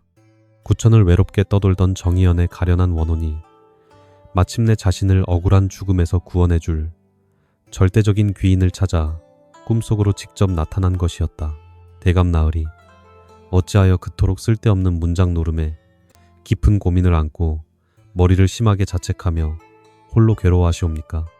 나으리께서 심혈을 기울여 만들어내신 이해의 동안월이라는 훌륭한 시구에 완벽하게 들어맞는 앞부분의 대구는 바로 점등등각 각공서라는 아름다운 구절이옵니다. 등불을 켜고 누각에 오르니 누각의 모든 이가 다 함께 모여 밤을 새워 글공부를 한다는 뜻이니 나으리의 그 오동나무 달구경 시구와 참으로 절묘하게 한 쌍을 이루지 않사옵니까? 여인의 목소리는 옥구슬이 굴러가듯 청아하고 맑았으나 그 음성 속에는 천년의 한이 서린 듯 뼈가 시리도록 차갑고 슬픈 여운이 짙게 깔려 있었다. 꿈속에서도 학문에 대한 깊은 열정이 살아있던 박어사는 여인이 알려준 그 완벽하고도 기발한 대구를 곱씹으며 감탄을 금치 못하고 무릎을 탁 쳤다. 점등등각 각공서라니 어찌 이토록 문맥이 자연스럽고 운율이 물 흐르듯 완벽하게 떨어지는 아름다운 대구가 다 있단 말인가. 참으로 놀라운 재주를 지녔구나. 너의 고향은 어디이며 어여쁜 이름은 도대체 무엇이기에 이 깊은 밤에 내 꿈속에 나타나 신묘한 가르침을 주는 것이냐. 어사가 몸을 굽혀 다급하게 그녀의 정체를 묻자 여인은 고개를 숙인 채 그저 마을의 서당에서 글을 읽는 유생들을 불러 시험해 보시면 저절로 알게 될 것이옵니다. 라고만 짧게 답했다. 의미심장한 말을 남긴 여인은 원망과 슬픔이 가득 담긴 서늘한 눈동자로 어사를 마지막으로 깊이 응시하더니 이내 희뿌연 안개 속으로 서서히 흩어지며 흔적도 없이 완전히 사라져 버렸다. 기다려라. 아직 내 물음이 채 끝나지 않았거늘 어디로 가는 것이냐. 라며 어사는 황급히 허공을 향해 손을 뻗었으나 손끝에 닿는 것은 차갑고 축축한 새벽 이슬 뿐이었다. 여인이 떠난 자리에는 오직 스산한 밤바람만이 쓸쓸하게 맴돌고 있었고 뼈를 깎는 듯한 여인의 깊은 슬픔이 그의 가슴을 먹먹하게 짓누르는 듯한 생생한 감각만이 잔상처럼 남았다. 몸을 흠칫 떨며 소스라치게 놀란 어사는 그제야 깊은 잠에서 번쩍 깨어나 가쁜 숨을 몰아쉬며 자리에서 벌떡 일어났다. 주변을 둘러보니 여전히 차가운 달빛은 낡은 의자와 거대한 오동나무 위로 쏟아지고 있었고 여인의 모습은 온데간데 없어 방금 전까지 겪었던 모든 일들이 오직 한바탕의 생생한 기몽이었음을 깨달았다. 어사는 이마에 맺힌 차가운 식은땀을 소매로 조심스럽게 닦아내며 꿈속에서 원혼이 알려주었던 점등등각 각공서라는 그 신묘하고도 완벽한 시구를 다시 한번 천천히 입안으로 곱씹어 보았다. 평범한 처녀 귀신의 장난이라 치부하기에는 여인이 알려준 대구가 너무나도 훌륭했고 그녀가 흘리던 피눈물은 도무지 잊을 수 없을 만큼 섬뜩하고도 생생한 진실의 무게를 가득 담고 있었다. 이것은 필시 이 고을 어딘가에 억울하게 죽어간 원혼이 나에게 진실을 밝혀달라며 하소연을 하러 온 것이 틀림없다. 날이 밝는 대로 관아의 정식으로 나의 진짜 신분을 밝히고 이 지역에서 글을 읽는다는 모든 유생들을 모조리 한 곳으로 불러 모아야만 하겠구나. 꿈속의 여인이 남긴 그 절박한 단서를 바탕으로 이 기이한 글귀를 아는 자를 찾아낸다면 그 추악하고 끔찍한 사건의 진실을 반드시 낱낱이 파헤칠 수 있을 것이다. 박어사는 두 불끈 쥐며 아직 구천을 떠돌고 있을 가련한 원혼을 위해 반드시 숨겨진 살인귀를 찾아내어 추상 같은 법의 심판을 내리겠노라. 밤하늘을 향해 맹세했다. 밝아오는 새벽의 서늘한 기운 속에서 한 맺힌 억울한 죽음의 비밀을 집요하게 추적하려는 강직한 어사의 굳건한 결의가 날카로운 칼날처럼 서서히 빛을 발하고 있었다. 찬란한 아침 햇살이 객주의 낡은 지붕 위로 눈부시게 쏟아져 내리며 밤새 고을을 무겁게 감싸고 있던 차갑고 짙은 안개를 말끔하게 걷어내고 있었다. 기이하고도 서늘했던 원혼의 몽조에서 완전히 깨어난 박어사는 서둘러 의관을 단정하게 정제하고는 곧장 발걸음을 재촉하여 고을 수령이 머무는 관아로 당당하게 향했다. 그는 그동안 철저하게 숨겨왔던 암행어사의 둥근 마패를 수령의 눈앞에 엄숙하게 들어보이며 자신의 진짜 신분을 세상에 처음으로 위엄있게 드러내었다. 갑작스러운 어사 출도에 기겁한 수령과 관속들은 사시나무처럼 덜덜 떨며 마당에 납작 엎드려 대죄를 청하였고 관아는 순식간에 무거운 긴장감으로 팽팽하게 얼어붙어 버렸다. 어사는 마당에 바짝 엎드려 벌벌 떠는 수령을 향해 차갑고도 엄중한 목소리로 지체 없이 관내의 모든 유생들을 모조리 관아로 소집하라는 추상 같은 어명을 내렸다. 나라씨를 돌보는 중대한 과거 시험은 아니나 내 특별히 이 고을 선비들의 학문적 소양을 깊이 시험하고자 하니 한 명도 빠짐없이 모이게 하라. 만약 병을 핑계로 혹은 게으름을 부리며 감히 이 엄중한 소집에 응하지 않는 자가 있다면 국법으로 엄히 다스릴 것이니 향교와 서당의 전가를 띄워라. 어사의 서늘하고도 단호한 호령이 관아의 높은 담장을 쩌렁쩌렁하게 울리자 포졸들은 황급히 명을 받들고 사방으로 흩어져 고을 전체를 분주하게 뛰어다니기 시작했다. 관아에서 급히 파견된 포졸들이 들이닥쳐 엄중한 소집 명령을 우렁차게 하달하자 평화롭던 서당 안은 순식간에 벌집을 쑤셔놓은 듯 커다란 소란에 휩싸였다. 학문에만 정진하던 풋내기 유생들은 암행어사라는 높고 두려운 존재가 갑작스럽게 자신들의 학식을 친히 시험하겠다는 청천벽력 같은 소식에 몹시 당황하며 허둥지둥 의관을 챙겨 입었다. 어떤 이들은 이것이 조정에 나아갈 수 있는 절호의 기회라며 잔뜩 들뜬 표정을 지었고 또 다른 이들은 혹여나 불똥이 튈까 전전긍긍하며 두려움에 떨었다. 평소 학문을 게을리하며 방탕한 생활을 일삼던 자들의 얼굴에는 짙은 근심의 그림자가 드리워졌고 서당 안은 온갖 엇갈린 기대와 탄식으로 가득 찼다. 아내를 참혹하게 잃고 3년이라는 긴 세월 동안 씻을 수 없는 지독한 죄책감 속에서 폐인처럼 살아온 조도진 역시 이 소란을 피할 수는 없었다. 그는 책을 멀리하고 매일같이 독한 술에만 의지하며 하루하루를 허망하게 연명하고 있었기에 어사의 느닷없는 시험에 응할 마음의 여유 따위는 도무지 남아있지 않았다.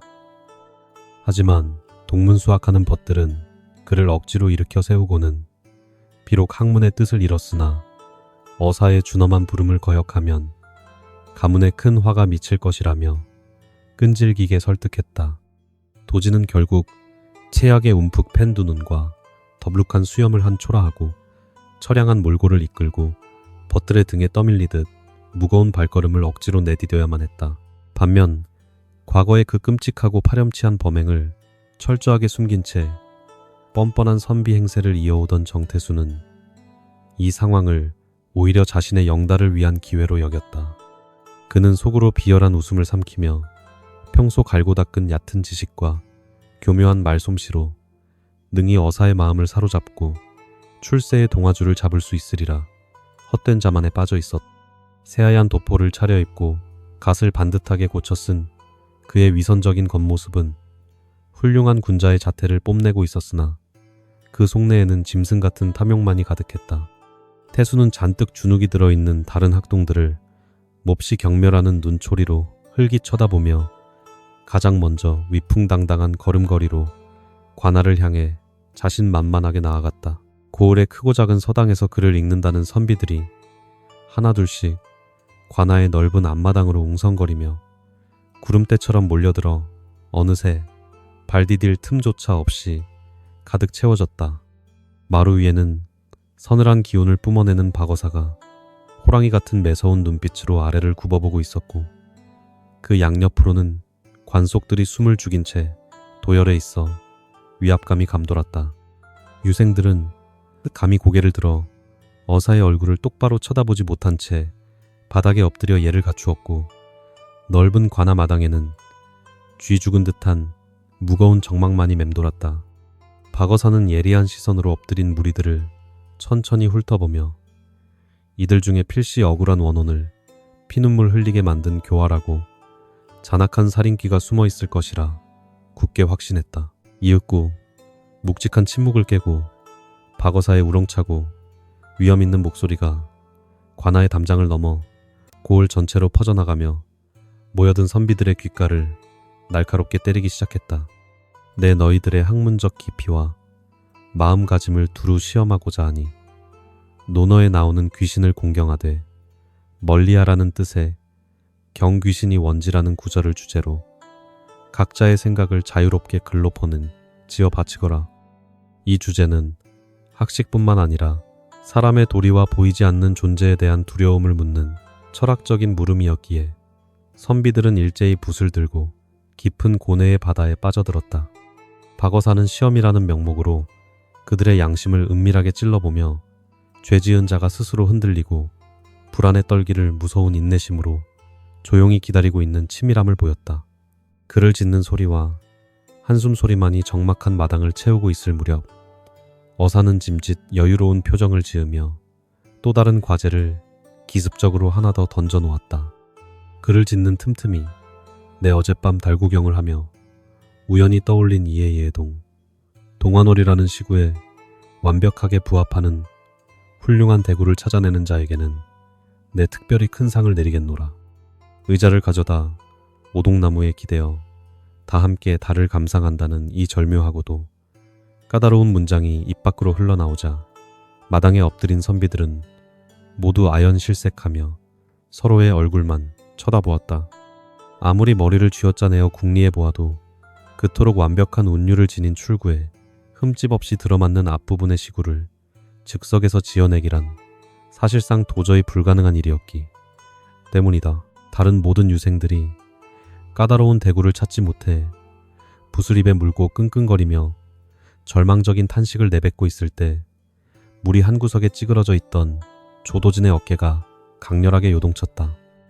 이 의동 동환월이라는 낯설고도 절묘한 구절을 듣는 순간 3년 전 첫날 밤 아내가 자신에게 건네주었던 그 원망스럽고도 끔찍했던 문장의 운율이 뇌리를 번개처럼 강하게 때린 것이다. 글자의 뜻은 완전히 달랐으나 문장이 구성된 치밀한 방식과 한자가 배열된 그 특유의 기묘한 흐름은 죽은 아내가 읊조렸던 시구와 소름이 끼칠 정도로 완벽하게 일치했다. 도진의 심장은 금방이라도 흉통을 뚫고 튀어나올 듯이 미친 듯이 쿵쾅거리기 시작했고 잊고 지냈던 3년 전 그날 밤에 참담했던 기억이 무섭게 되살아났다. 도진은 떨리는 손으로 애써 붓을 거머쥐고는 파도처럼 밀려오는 과거의 환영 속에서 극심한 혼란에 빠졌으나 이내 자신도 모르게 홀린 듯이 종이 위로 먹물을 적셔나갔다. 점등등각 각공서 등불을 켜고 누각에 오르니 누각의 모든 이가 함께 공부를 한다는 그 피눈물 나는 문장이 그의 떨리는 붓끝을 타고 선명하게 부활하고 있었다. 첫날 밤 아내에게 씻을 수 없는 굴욕을 당하고 스스로를 원망하며 수백 번, 수천 번 곱씹었던 그 저주스럽고도 아름다운 구절을 어찌 단 하루인들 잊을 수 있었겠는가. 그는 어사가 내린 경귀신이 원지라는 주제의 본문 글짓기는 형편없이 대충 갈겨 쓴 채 오직 아내가 남긴 그 서글픈 대구만을 눈물로 적어 내려가며 깊은 한숨을 토해냈다. 한편 도진과 멀지 않은 곳에 앉아있던 정태수 역시 어사가 내뱉은 그 기묘한 시구를 듣는 순간 내심 뜨끔하며 등줄기를 타고 식은 땀이 서늘하게 흘러내렸다. 3년 전 낡은 서당의 어둠 속에서 어리석은 도진이 술김에 떠벌렸던 그 기발한 시구의 운율과 어사의 문제투성이가 너무나도 흡사하여 불길한 예감이 짐승처럼 엄습했던 것이다. 하지만 오만하고 교활한 태수는 설마 그 한양에서 온 높은 암행어사가 총구석에 해묵은 일에 얽혀있을 리 만무하다며 애써 자신의 불안감을 억누르고 고개를 저었다.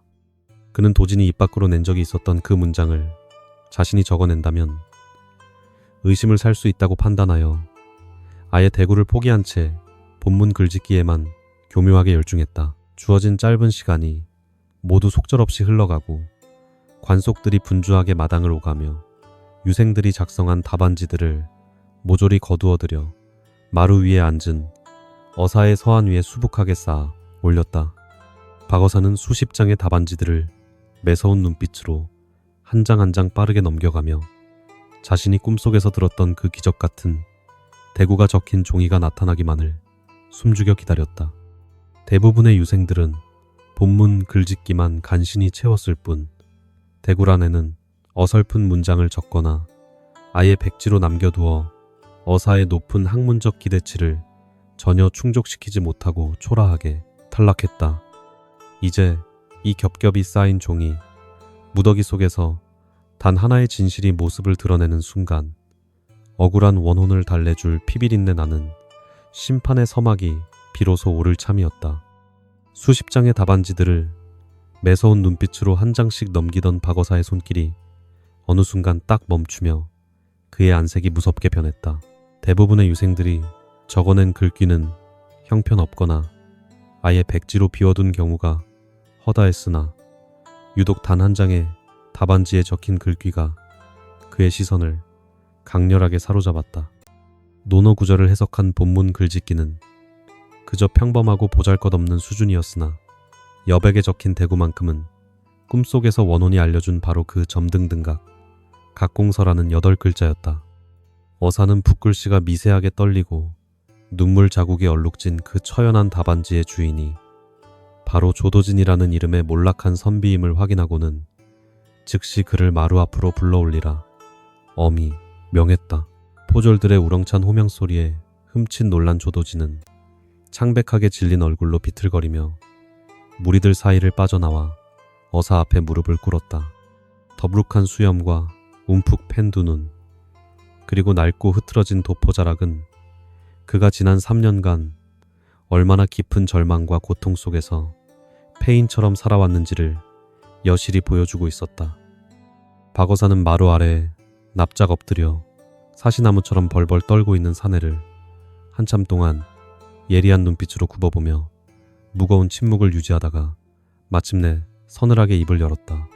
네가 지어바친 본문 글짓기는 문장력이 턱없이 부족하고 그저 평범하기 짝이 없거늘 어찌하여 이토록 오묘하고 완벽한 대구를 적어낼 수 있었단 말이냐. 너의 얄팍한 학식으로는 도무지 만들어낼 수 없는 기발한 문장이니 진실을 숨기지 말고 대체 누구의 글귀를 훔친 것인지 솔직하게 고하거라.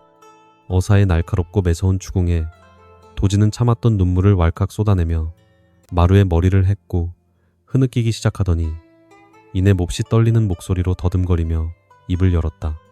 대감 나으리 소인의 아둔함을 용서하시옵소서. 사실 이 대구는 소인의 얄팍한 머리에서 나온 것이 결코 아니오라. 3년 전 억울하게 자결하여 세상을 먼저 떠난 제 가련한 처가 첫날 밤에 내어주었던 슬픈 시구이옵니다. 도지는 피눈물을 흘리며 아내 정희연의 이름과 그녀가 생전에 얼마나 영특하고 지혜로운 여인이었는지를 떠올리며 가슴을 세차게 쳤다. 첫날 밤 부인께서 자결을 하셨다니 참으로 기구하고 안타까운 사연이로구나.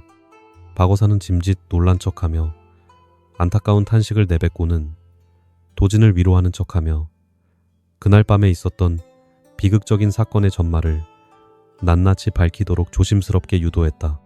도진은 이미 반쯤 미쳐버린 사람처럼 오열하며 지난 3년 동안 단 한시도 잊지 못하고 뼛속 깊이 사무치게 후회했던 그 끔찍한 첫날 밤의 일들을 어사 앞에서 본물 터지듯 전부 쏟아내기 시작했다. 신방에 들어서자마자 아내가 그 까다로운 문장을 내어놓으며 자신의 얄팍한 학문을 시험하려 들었고 자존심에 큰 상처를 입은 자신이 홧김에 방문을 박차고 도망쳐 나왔다는 그 한심한 과거를 털어놓았다. 가문의 망신이 두려워 텅 빈 향교 부속 서당으로 몰래 숨어 들어간 소인은 그곳에 깨어있던 벗들에게 그 부끄러운 사연과 문제의 시구를 모두 털어놓고 말았사옵니다. 다음날 아침날이 밝자마자 부인에게 사죄하기 위해 헐레벌떡 집으로 돌아갔으나 부인께서는 제게 간밤에 정말로 단 한 번도 집에 돌아오지 않은 것이 확실한지 수차례나 굳은 표정으로 거듭 확인하셨사옵니다. 소인이 하늘의 맹세코 서당에서 밤을 새웠다고 확언하자 부인께서는 제게 영원한 이별을 고하는 모진 원망의 말씀을 남기시고는 제가 방을 나선 사이 스스로 목을 메어 참혹하게 목숨을 끊으셨사옵니다. 도진의 목소리는 형편없이 갈라지고 찢어졌다. 비록 한순간의 어리석은 자존심 때문에 새 신부를 홀로 버려두고 나간 소인의 옹졸함이 크다고는 하나 어찌 그리도 허망하고 독하게 스스로 목숨을 끊으실 수 있단 말이옵니까? 모두가 이 못난 제 아두남 탓이니 어사 나으리께서 차라리 소인을 당장 베어주시옵소서 라며 도진은 바닥에 납작 엎드려 자신의 무지함을 깊이 자책하며 짐승처럼 처절하게 울부짖었다. 도진이 피를 토하듯 쏟아내는 그 끔찍한 자책과 통곡을 조용히 듣고 있던 박어사는 미간을 찌푸린 채 깊은 생각에 잠겼고 사건의 잔혹한 실체가 머릿속에서 서서히 맞춰지기 시작했다. 어사는 번뜩이는 매서운 눈빛으로 엎드린 도진을 뚫어지게 응시하며 무겁고도 날카로운 목소리로 추궁하듯 질문을 던졌다. 네, 말이 정녕 사실이라면 아침에 네가 집으로 돌아왔을 때 부인께서 간밤에 진정 외출한 것이 확실한 사실인지 거듭 확인하려 했던 그 절박한 물음을 다시 한번 신중하게 떠올려 보거라. 부인께서는 단지 네가 홧김에 옹졸하게 집을 나간 것을 원망하기 위해 그리 집요하게 캐물었던 것이 결코 아닐 것이다. 네가 진정으로 밤새 집에 없었다면 그 참혹한 비극의 퍼즐이 완전히 다르게 맞추어진다는 무서운 사실을 너는 아직도 깨닫지 못하는 것이냐. 박어사의 의미심장한 추궁과 질문에 도진은 통곡을 멈추고 멍한 눈빛으로 고개를 들어 어사의 얼굴을 올려다보았으나 여전히 사태의 심각성을 짐작조차 하지 못한 채 멍청하게 앉아 있었다. 참으로 눈치가 없고 미련하기 짝이 없는 어리석은 사내로구나. 내 너를 대신하여 내 가련한 아내가 참혹한 죽음을 선택할 수밖에 없었던 진짜 끔찍한 이유를 명백하게 밝혀주마. 네가 신방을 뛰쳐나가 향교의 서당으로 비겁하게 숨어들었던 그 칠흑같이 어두웠던 첫날 밤 정체불명의 누군가 너를 완벽하게 사칭하며 신방으로 몰래 기어들어갔던 것이다. 어둠 속에서 짐승 같은 파렴치한 괴한이 부인의 맑고 고결한 정조를 무참히 유린하였으니 억울한 부인은 아침에 나타난 진짜 남편인 너를 보고 소스라치게 놀라 간밤의 행적을 미친 듯이 캐물었던 것이다. 박어사의 서늘한 목소리는 마치 날카로운 비수처럼 도진의 심장을 무자비하게 후벼 파고들었다. 네가 밤새 서당에 머물렀다는 충격적인 사실을 굳게 확인한 부인께서는 자신이 간밤에 남편이 아닌 낯선 외간 사내에게 무참히 능욕당했다는 참담한 진실을 깨닫고 그만 말문이 꽉 막혔을 것이다. 가문의 높은 명예를 더럽히고 서방님에게 씻을 수 없는 큰 치욕을 안겨주었다는 지독한 죄책감과 더러운 능욕의 상처를 도저히 견디지 못하여 결국 스스로 목을 메어 허망하게 생을 마감하신 것이니라. 평생을 규방에서 정숙하게 자라온 맑고 고결한 여인이 감당하기에는 너무나도 가혹하고 끔찍한 수모였을 테니 그 피눈물 나는 억울함을 내 놈이 감히 짐작이나 하겠느냐. 박어사의 서리빨 같은 호통이 관아마당을 무겁게 짓누르며 쩌렁쩌렁하게 울려 퍼졌다. 진실을 정면으로 마주한 도진은 머리에 거대한 망치를 얻어맞은 듯 그 자리에서 넋을 잃고 굳어버렸고 온몸에 피가 차갑게 얼어붙는 듯한 끔찍한 전율에 사시나무처럼 몸을 부르르 떨었다. 3년이라는 긴 시간 동안 오직 자신의 아둔함만을 탓하며 죽은 아내를 끝없이 원망하기도 했던 모자란 자신이 사무치게 미워져 당장이라도 혀를 깨물어 죽고만 싶은 참담한 심정이었다. 아내가 그토록 끔찍한 능욕을 당하고 홀로 쓸쓸하게 죽음을 맞이하는 동안 멍청한 지아비로서 아무것도 알지 못했다는 뼈저린 죄책감이 그의 영혼을 무참히 산산조각 내고 있었다. 그는 바닥을 손톱으로 박박 긁으며 피가 맺히도록 짐승처럼 통곡하고 또 통곡했다. 눈물 범벅이 되어 미친 듯이 절규하는 도진을 내려다보며 박어사는 이 잔혹한 살인극의 실질적인 진범을 확실하게 잡기 위한 마지막 치밀하고도 완벽한 그물망을 던질 준비를 무섭게 마쳤다. 도진아, 마음을 단단히 고쳐먹고 내 물음에 똑똑히 대답하거라. 네가 첫날 밤 신방을 뛰쳐나가 향교의 낡은 서당에 도착했을 때 부인께서 너에게 시험 삼아 내어주셨던 그 문제의 대구를 도대체 누구누구에게 낱낱이 들려주었는지 하나도 빠짐없이 샅샅이 다 고하여라. 어사의 서늘한 질문에 도진은 간신히 억장이 무너지는 통곡을 멈추고 떨리는 두뇌를 필사적으로 쥐어짜내어 3년 전 그 칠흑같이 어둡고 비극적이었던 밤의 끔찍한 기억을 천천히 더듬어 올라갔다. 대감 나으리. 그날 밤 서당에는 저와 함께 수학하던 여러 동문들이 늦게까지 깨어 글을 읽고 있었고 소희는 술기운과 억울한 마음에 그들 모두가 똑똑히 듣는 앞에서 그 빌어먹을 구절을 큰 소리로 외쳤사옵니다. 하늘을 우러러 맹세코. 그날 밤 서당에 모여있던 학동들을 제외하고는 이 마을의 그 누구에게도 신방의 비밀을 함부로 입 밖에 내어 누설한 적이 결단코 단 한 번도 없사옵니다. 도진의 그 확고하고 단호한 증언이 관아마당에 쩌렁쩌렁하게 울려 퍼지는 순간 엎드려 있던 유생들 중 3년 전 사건의 밤을 기억하는 자들의 안색이 일제히 파랗게 질려버리고 말았다. 마침내 범인의 윤곽이 잡혔다. 박어사는 차가운 옥자 위에서 호랑이처럼 매서운 시선으로 바닥에 엎드린 수십 명의 유생들을 훑어보며 마침내 이 추악한 사건의 마침표를 찍을 잔혹한 사냥의 시작을 우렁차게 알렸다. 3년 전 그날 밤 도진의 억울한 하소연을 엿듣고 그 칠흑같은 어둠을 틈타 어여쁜 신부를 능욕하여 스스로 죽음에 이르게 만든 파렴치하고 교활한 짐승이 지금 바로 너희들 무리 속에 뻔뻔하게 숨어있도다. 관속들은 당장 3년 전 향교 부속 서당에서 도진과 함께 동문수학했던 자들을 모조리 앞으로 끌어내어 포박하라.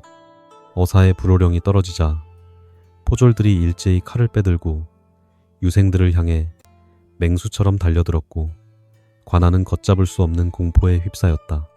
박어사의 불호령이 매섭게 떨어지자 관아마당을 지키고 있던 10여 명의 포졸들이 일제히 무서운 기세로 달려들어 유생들의 무리를 거칠게 에워싸기 시작했다.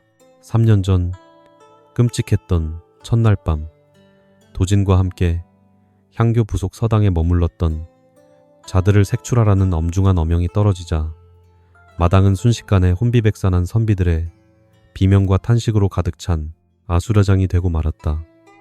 포졸들은 도진의 기억과 서당 훈장의 낡은 명부를 대조하여 그날 밤 서당에서 글을 읽고 밤을 지새웠던 7명의 젊은 학동들을 차례대로 거칠게 끌어내어 마루 아래에 꿇어앉혔다. 겁에 질린 7 선비들은 창백하게 질린 얼굴로 바닥에 납작 엎드린 채 사시나무처럼 덜덜 떨며 숨을 죽였다. 박어사는 옥좌에서 몸을 비스듬히 기울이고 호랑이처럼 매서운 눈빛으로 꿇어앉은 7명의 선비들을 천천히 하나씩 훑어보며 숨막히는 침묵을 이어갔다. 3년 전 그 칠흑같이 어둡고 서늘했던 밤, 비통하고 어리석은 벗의 고백을 듣고도 짐승 같은 더러운 욕망을 품은 채 몰래 서당을 빠져나간 파렴치한 악귀가 필시 너희들 중에 숨어 있을 것이다. 아무 죄도 없는 맑고 고결한 여인을 무참히 능욕하여 죽음의 벼랑 끝으로 잔인하게 밀어넣고도 3년이라는 긴 세월 동안 뻔뻔하게 선비 행세를 하며 살아온 그 교활하고 사악한 짐승의 목을 내 반드시 치고야 말 것이다. 박어사는 시선을 거두어 여전히 넋을 잃고 눈물만 뚝뚝 흘리고 있는 조도진을 향해 고개를 돌리며 차갑고 단호한 목소리로 다시 질문을 던졌다. 도진아, 너는 저기 꿇어앉은 7명의 동문들 중에서 평소 행실이 몹시 방탕하거나 속이 교활하여 능히 이런 짐승 같은 끔찍한 짓을 저지를 만한 불량한 무례배가 있는지 내게 솔직하게 낱낱이 고하거라.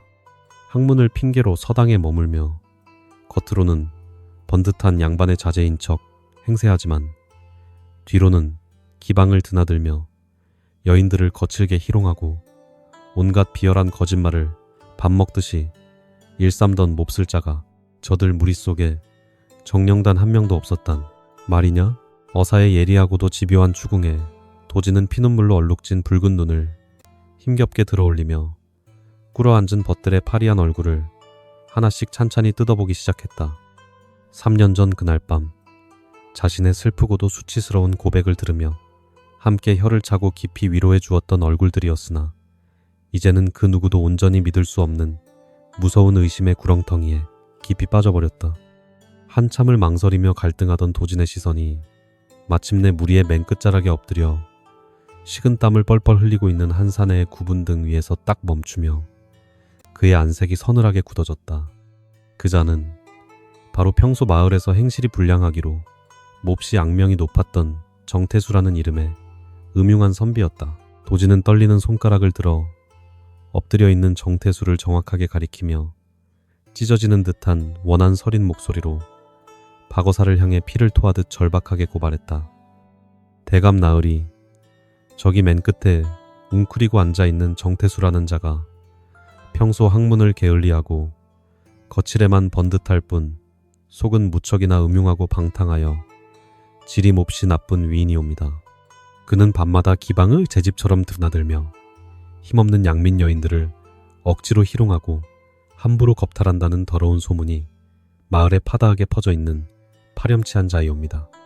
비록 3년 전 그날 밤 그가 제처를 능욕했는지는 확실치 않사오나 이 무리 중에서 가장 의심스럽고 끔찍한 짓을 벌일 만한 자는 오직 저놈뿐이옵니다. 도진의 거침없는 고발이 쩌렁쩌렁하게 울려 퍼지자 바닥에 엎드려 있던 정태수는 마치 벼락이라도 맞은 듯 쏘스라치게 놀라며 얼굴을 새파랗게 질린 채 고개를 쳐들었다. 그는 억울하다는 듯이 두 손을 미친 듯이 휘저으며 이마가 찢어지도록 화나 마당에 거친 흙바닥에 머리를 쾅쾅 퉁으며 발악하듯 소리치기 시작했다. 어사나으리 억울하옵니다. 저 미쳐버린 도진이라는 놈이 아내를 허망하게 잃은 슬픔에 눈이 멀어 아무 죄도 없는 선량한 소인을 무참하게 모함하고 있는 것이옵니다. 소인은 비록 학문이 얕아 이리 초라한 몰골로 지내고 있으나 어찌 하늘이 두려운 줄 모르고 벗의 아내를 욕보이는 그런 천인공노할 짐승 같은 짓을 감히 저지를 수 있겠사옵니까? 발뺌하며 울부짖는 정태수의 뻔뻔하고 가증스러운 연기를 묵묵히 지켜보던 박어사의 입가에는 어느새 서늘하고도 차가운 비웃음이 독사처럼 슬며시 피어오르고 있었다. 3년이라는 긴 세월 동안 자신의 추악한 범죄를 완벽하게 숨겨왔다고 굳게 믿었던 이 교활한 사내가 살기 위해 발버둥치는 그 비참한 꼴이 참으로 우스꽝스러웠다. 어사는 태수의 두 눈동자가 극도의 불안감으로 미세하게 흔들리는 것을 놓치지 않고 꿰뚫어 보았으며 그의 이마에서 흘러내리는 굵은 땀방울이 곧 거짓을 증명하는 명백한 증거임을 확신했다. 네 이놈, 입술에 침이나 바르고 거짓을 고하거라. 내 놈의 눈빛에는 이미 사람을 죽이고 능욕한 짐승의 더럽고 사악한 죄책감이 역력하게 묻어나고 있거늘 감히 나를 속이려 드느냐. 박어사는 더 이상 이 사악한 짐승의 가증스러운 변명을 들어줄 가치조차 없다고 판단하고는 관속들을 향해 차갑고 위험 있는 목소리로 무시무시한 명령을 우렁차게 하달했다. 여봐라. 당장 저 사악하고 뻔뻔한 죄인 정태수를 형틀에 꽁꽁 묶어 결박하고 매우 쳐서 그 더러운 입에서 3년 전의 끔찍한 진실이 스스로 흘러나오도록 만들어라. 만약 저 악귀가 끝끝내 자신의 극악무도한 범행을 완강히 부인하고 버틴다면 살켈이 찢어지고 뼈가 으스러지는 참혹한 고통이 무엇인지 조선의 엄중한 국법으로 철저하게 가르쳐 줄 것이다. 포졸들은 기다렸다는 듯이 우렁찬 기합 소리와 함께 달려들어 발버둥치는 정태수의 팔다리를 무자비하게 꺾어 형틀에 단단히 묶었다. 두꺼운 형장 몽둥이가 차가운 공기를 가르는 파공음과 함께 정태수의 허벅지를 무자비하게 내리치기 시작하자 마당에는 짐승이 도살당하는 듯한 끔찍한 비명소리가 크게 울려 퍼졌다. 거친 타격음이 10번, 20번 매섭게 이어질 때마다 새하얀 도포는 붉은 핏물로 흉측하게 물들어갔고 정태수의 이마에서는 고통의 식은땀이 비오듯 쏟아졌다.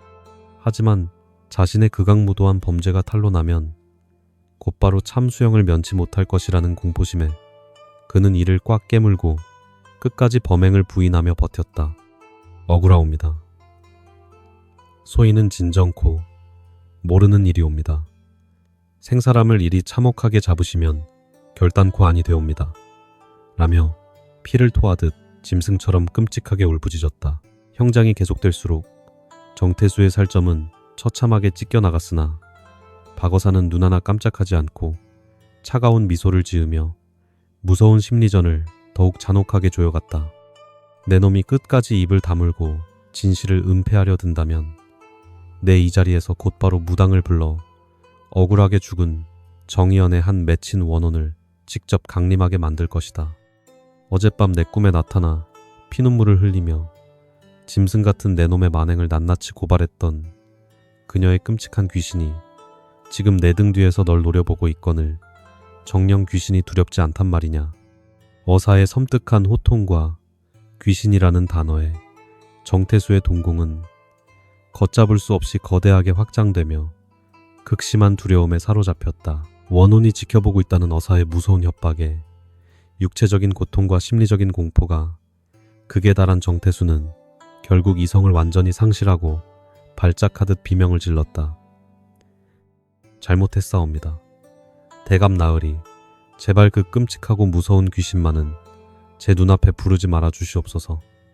소인이 3년 전 그날 밤 짐승 같은 욕정을 이기지 못하고 끔찍한 만행을 저질렀사옵니다.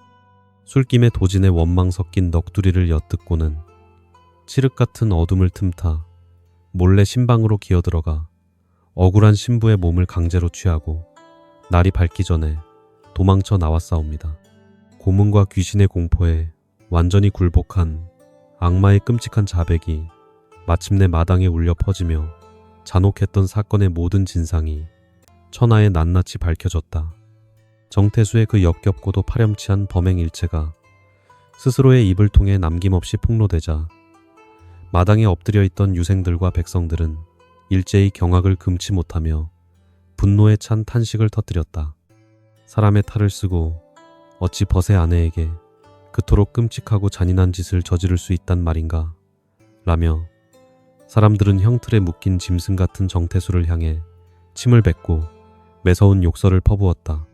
그 끔찍한 자백을 가장 가까이서 똑똑히 듣고 있던 조도진은 이성을 잃고 미친 짐승처럼 울부짖으며 자리에서 용수철처럼 튀어올라 결박된 정태수의 멱살을 향해 무섭게 돌진했다. 내 놈이 감히 내 가여운 아내를 죽음으로 내몰고도 뻔뻔하게 살아왔단 말이냐 라며 목을 졸랐다.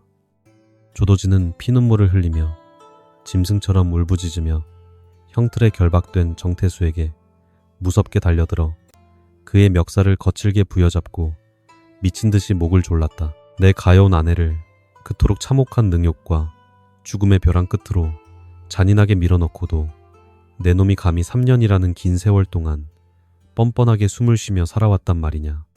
도진의 두 눈에는 억울하게 목숨을 끊은 아내에 대한 지독한 미안함과 악귀를 향한 걷잡을 수 없는 분노가 시뻘건 불길처럼 활활 타오르고 있었다. 관속들이 황급히 달려들어 발악하는 그를 간신히 떼어놓았으나 그의 처절한 절규는 관아마당을 넘어온 고을의 하늘을 슬프게 찢어놓았다. 마루 위에서 이 모든 참혹하고 비극적인 소란을 묵묵히 지켜보던 박어사는 짐승만도 못한 정태수의 끔찍한 자백을 빠짐없이 기록하도록 관속들에게 엄중하게 명했다. 어사는 자리에서 벌떡 일어나 호랑이처럼 무서운 기세로 형틀에 묶인 죄인을 굽어보며 서리빨처럼 차갑고 단호한 목소리로 준엄한 국법의 심판을 마침내 우렁차게 선고했다. 사람의 탈을 쓰고 벗의 아내를 짐승처럼 능욕하여 스스로 억울한 죽음에 이르게 한 내 놈의 죄악은 천인 공노할 극악무도한 지심으로 결단코 용서받을 수 없느니라. 내 너를 당장 참수하여 그 더러운 목을 저잣거리에 높이 효수함으로써 만백성에게 하늘의 무서운 이치를 뼈저리게 가르치리라. 사악한 악행은 반드시 참혹한 죗값을 치른다는 것을 천하에 명백히 알릴 것이다. 박어사의 무자비한 사형 선고가 쩌렁쩌렁하게 떨어지자 망나니가 번뜩이는 커다란 칼을 높이 쳐들고 관아마당의 중앙으로 무겁고 위압적인 발걸음으로 천천히 걸어 나왔다. 죽음의 공포가 턱 밑까지 다가오자 정태수는 제발 목숨만은 살려달라며 비굴하게 바닥을 기어다니며 울부짖었으나 그의 추악한 애원을 동정하는 이는 단 한 명도 없었다. 허공을 매섭게 가르는 망나니의 칼춤이 번쩍이며 춤을 추듯 허공을 가르더니 이내 날카로운 쇳소리와 함께 정태수의 목이 형틀 위로 허망하고 끔찍하게 툭 떨어졌다.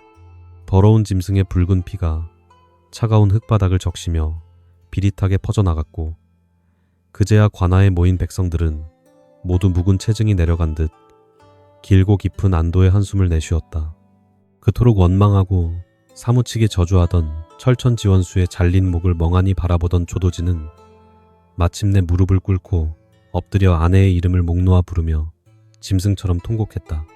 부인 이제야 이 못난 지아비가 부인을 죽음의 벼랑 끝으로 무참히 몰아넣은 그 교활하고 사악한 악귀의 목을 베어 억울하고 깊은 한을 조금이나마 풀어주었소이다. 제가 첫날 밤 그 알량한 자존심만 버렸더라면 부인께서 이토록 참혹하고 비극적인 운명을 홀로 억울하게 맞이하지는 않으셨을 텐데 이 지독한 죄악을 어찌 다 갚는단 말이옵니까? 그는 땅바닥에 얼굴을 묻은 채 하염없이 피눈물을 쏟아내며 자신의 아두남이 빚어낸 돌이킬 수 없는 끔찍한 비극의 무게에 철저하게 무너져 내리고 있었다. 박어사는 마루에서 천천히 걸어 내려와 피눈물을 흘리며 짐승처럼 오열하는 조도진의 곁으로 다가가 그의 떨리는 어깨를 조심스럽고 다정하게 두드리며 무거운 위로의 말을 건넸다. 도진아, 비록 너의 옹졸함과 어리석음이 이 거대한 비극의 단초를 어리석게 제공하기는 하였으나 참혹한 살인을 저지른 진짜 사악한 악귀는 이미 죗값을 치렀느니라. 산자는 마땅히 살아남아 죽은 자의 억울하고 서글픈 영혼을 정성껏 달래고 가문의 무너진 명예를 다시 곧게 세우는 것이 네가 감당해야 할 진정한 속죄의 길이니라. 부디 이 참담한 슬픔을 굳건하게 딛고 일어나 향교로 돌아가서 죽은 부인이 그토록 간절히 바랐던 훌륭하고 덕망 높은 군자의 길을 묵묵히 걸어가거라. 어사의 깊고 따뜻한 위로에 도진은 바닥에 엎드린 채 3번 큰 절을 올리며 자신을 짓누르던 깊은 원망과 무거운 죄책감의 사슬을 조금이나마 풀어낼 수 있었다. 사건이 모두 명백하게 마무리된 후 박어사는 특별히 관아의 재물을 넉넉하게 내어 정의연의 억울한 죽음을 위로하고 그녀의 명예를 회복하는 성대한 위령제를 지내도록 명했다. 맑고 깨끗한 향이 고을의 밤하늘을 조용히 채우고 무당의 애달픈 구음이 바람을 타고 처연하게 흘러가자 마을 사람들은 모두 고개를 숙이고 그녀의 가련한 넋을 기렸다. 구천을 떠돌며 끝없는 슬픔과 고통 속에 피눈물을 흘리던 그녀의 영혼도 마침내 남편의 진심 어린 사죄와 통곡을 듣고 서서히 편안한 안식을 찾아가는 듯했다. 위령제가 무사히 엄숙하게 끝난 다음 날 아침, 박어사는 다시 허름한 선비에 낡은 도포를 걸치고 짐을 꾸려 새로운 임지를 향해 미련 없이 발걸음을 돌렸다. 그는 마을을 떠나기 전 3년 전 달구경을 하며 묘한 시상을 떠올렸던 객주의 그 거대한 오동나무 아래에 잠시 서서 조용히 눈을 감고 묵념을 올렸다. 부인 이제 이승의 끔찍하고 아픈 미련은 모두 깨끗하게 잊으시고 부디 저승에서는 아무런 고통이나 슬픔 없이 평안하고 고요하게 영원한 안식을 누리시길 간절히 바라옵니다. 어사의 따뜻한 중얼거림에 화답이라도 하듯 서늘한 가을바람이 오동나무의 넓은 잎사귀들을 부드럽게 흔들며 지나갔고 그것은 마치 자유를 얻은 여인의 홀가분한 인사처럼 맑고 경쾌했다. 그 끔찍하고도 참혹했던 기나긴 사건이 천하에 명백하게 밝혀진 이후 조도진의 삶은 이전의 방탕하고 허망했던 모습과는 완전히 다른 새로운 길로 묵묵히 접어들기 시작했다. 그는 술과 덧없는 풍류를 완전히 끊어버리고 오직 아내의 위패가 모셔진 사당 옆에 작은 서재를 짓고 매일같이 밤낮을 가리지 않으며 맹렬하게 학문에만 깊이 매진했다. 자신에게 씻을 수 없는 뼈아픈 수치심과 거대한 절망을 한꺼번에 안겨주었던 아내의 그 까다롭고 절묘한 대구는 이제 그가 평생을 바쳐 도달해야 할 가장 높은 학문의 이정표가 되었다. 그는 세상의 모든 부귀영화나 헛된 벼슬길에는 아예 뜻을 두지 않고 오직 자신을 뼈저리게 수양하며 죽은 아내에게 부끄럽지 않은 참된 지아비로 거듭나려 발버둥쳤다. 세월은 다시 무심하고도 고요하게 흘러 정태수의 그 처참하고도 끔찍했던 죽음조차 마을 사람들의 기억 속에서 서서히 낡은 전설처럼 희미하게 잊혀져 가고 있었다. 그러나 깊은 밤, 달빛이 서당의 낡은 창호지를 환하게 비출 때면 사람들은 어김없이 3년 전 첫날 밤에 그 슬프고도 가련한 신부의 억울한 사연을 조용히 속삭였다. 어리석은 농담 한마디가 불러온 걷잡을 수 없는 거대한 비극과 인간의 더럽고 사악한 탐욕이 빚어낸 참혹한 결말은 고을 사람들에게 뼈저린 교훈으로 깊이 남았다. 함부로 내뱉은 말에 무거운 책임과 보이지 않는 곳에서도 하늘의 무서운 이치를 두려워해야 한다는 준엄한 진리가 한편의 슬픈 야사로 입에서 입으로 끝없이 전해졌다. 조도진은 어느덧 백발이 성성한 노인이 될 때까지 단 한 번도 새로운 여인을 곁에 두지 않은 채 홀로 쓸쓸하게 서재를 지키며 책을 읽고 또 읽었다. 매년 서글픈 가을이 찾아오고 차가운 달빛이 마당의 오동나무를 외롭게 비추는 중추절. 밤이 되면 그는 어김없이 마루에 앉아 낡은 붓을 들고 허공을 가만히 응시했다. 이해의동, 동안월, 점등등각, 각공서라는 그 슬프고도 아름다운 절구만이 그의 메마른 입술을 타고 밤새도록 처연하고 고요하게 흘러나와 차가운 달빛 속으로 아스라이 흩어지곤 했다. 홀로 남겨진 늙은 선비의 뒷모습은 뼈에 사무치는 지독한 후회와 그리움을 잔뜩 머금은 채 조선의 차갑고 서늘한 밤 공기 속으로 한 폭의 수묵화처럼 깊게 녹아들었다. 바람이 스산하게 불어오고 낙엽이 뜰 위를 쓸쓸하게 뒹구는 깊고 고요한 밤이면 마을 사람들은 가끔 향교 부속 서당 근처에서 기이하고 신비로운 소리를 듣기도 했다.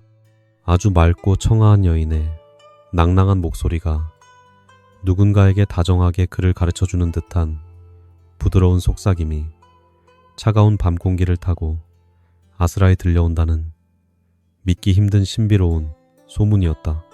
그것이 평생을 외롭게 글 공부에 매진하는 늙고 초라한 낭군을 위해 구천에서 다시 내려온 정의연의 따뜻하고 다정한 원혼인지 아니면 그저 스쳐가는 밤바람의 장난인지는 아무도 알지 못했다. 다만 억울함으로 얼룩졌던 피눈물, 나는 비극의 상처는 긴 세월의 자비로운 흐름 속에서 마침내 가장 슬프고도 아름다운 한 자락의 시린 전설로 고요하게 승화되어 영원히 남았다.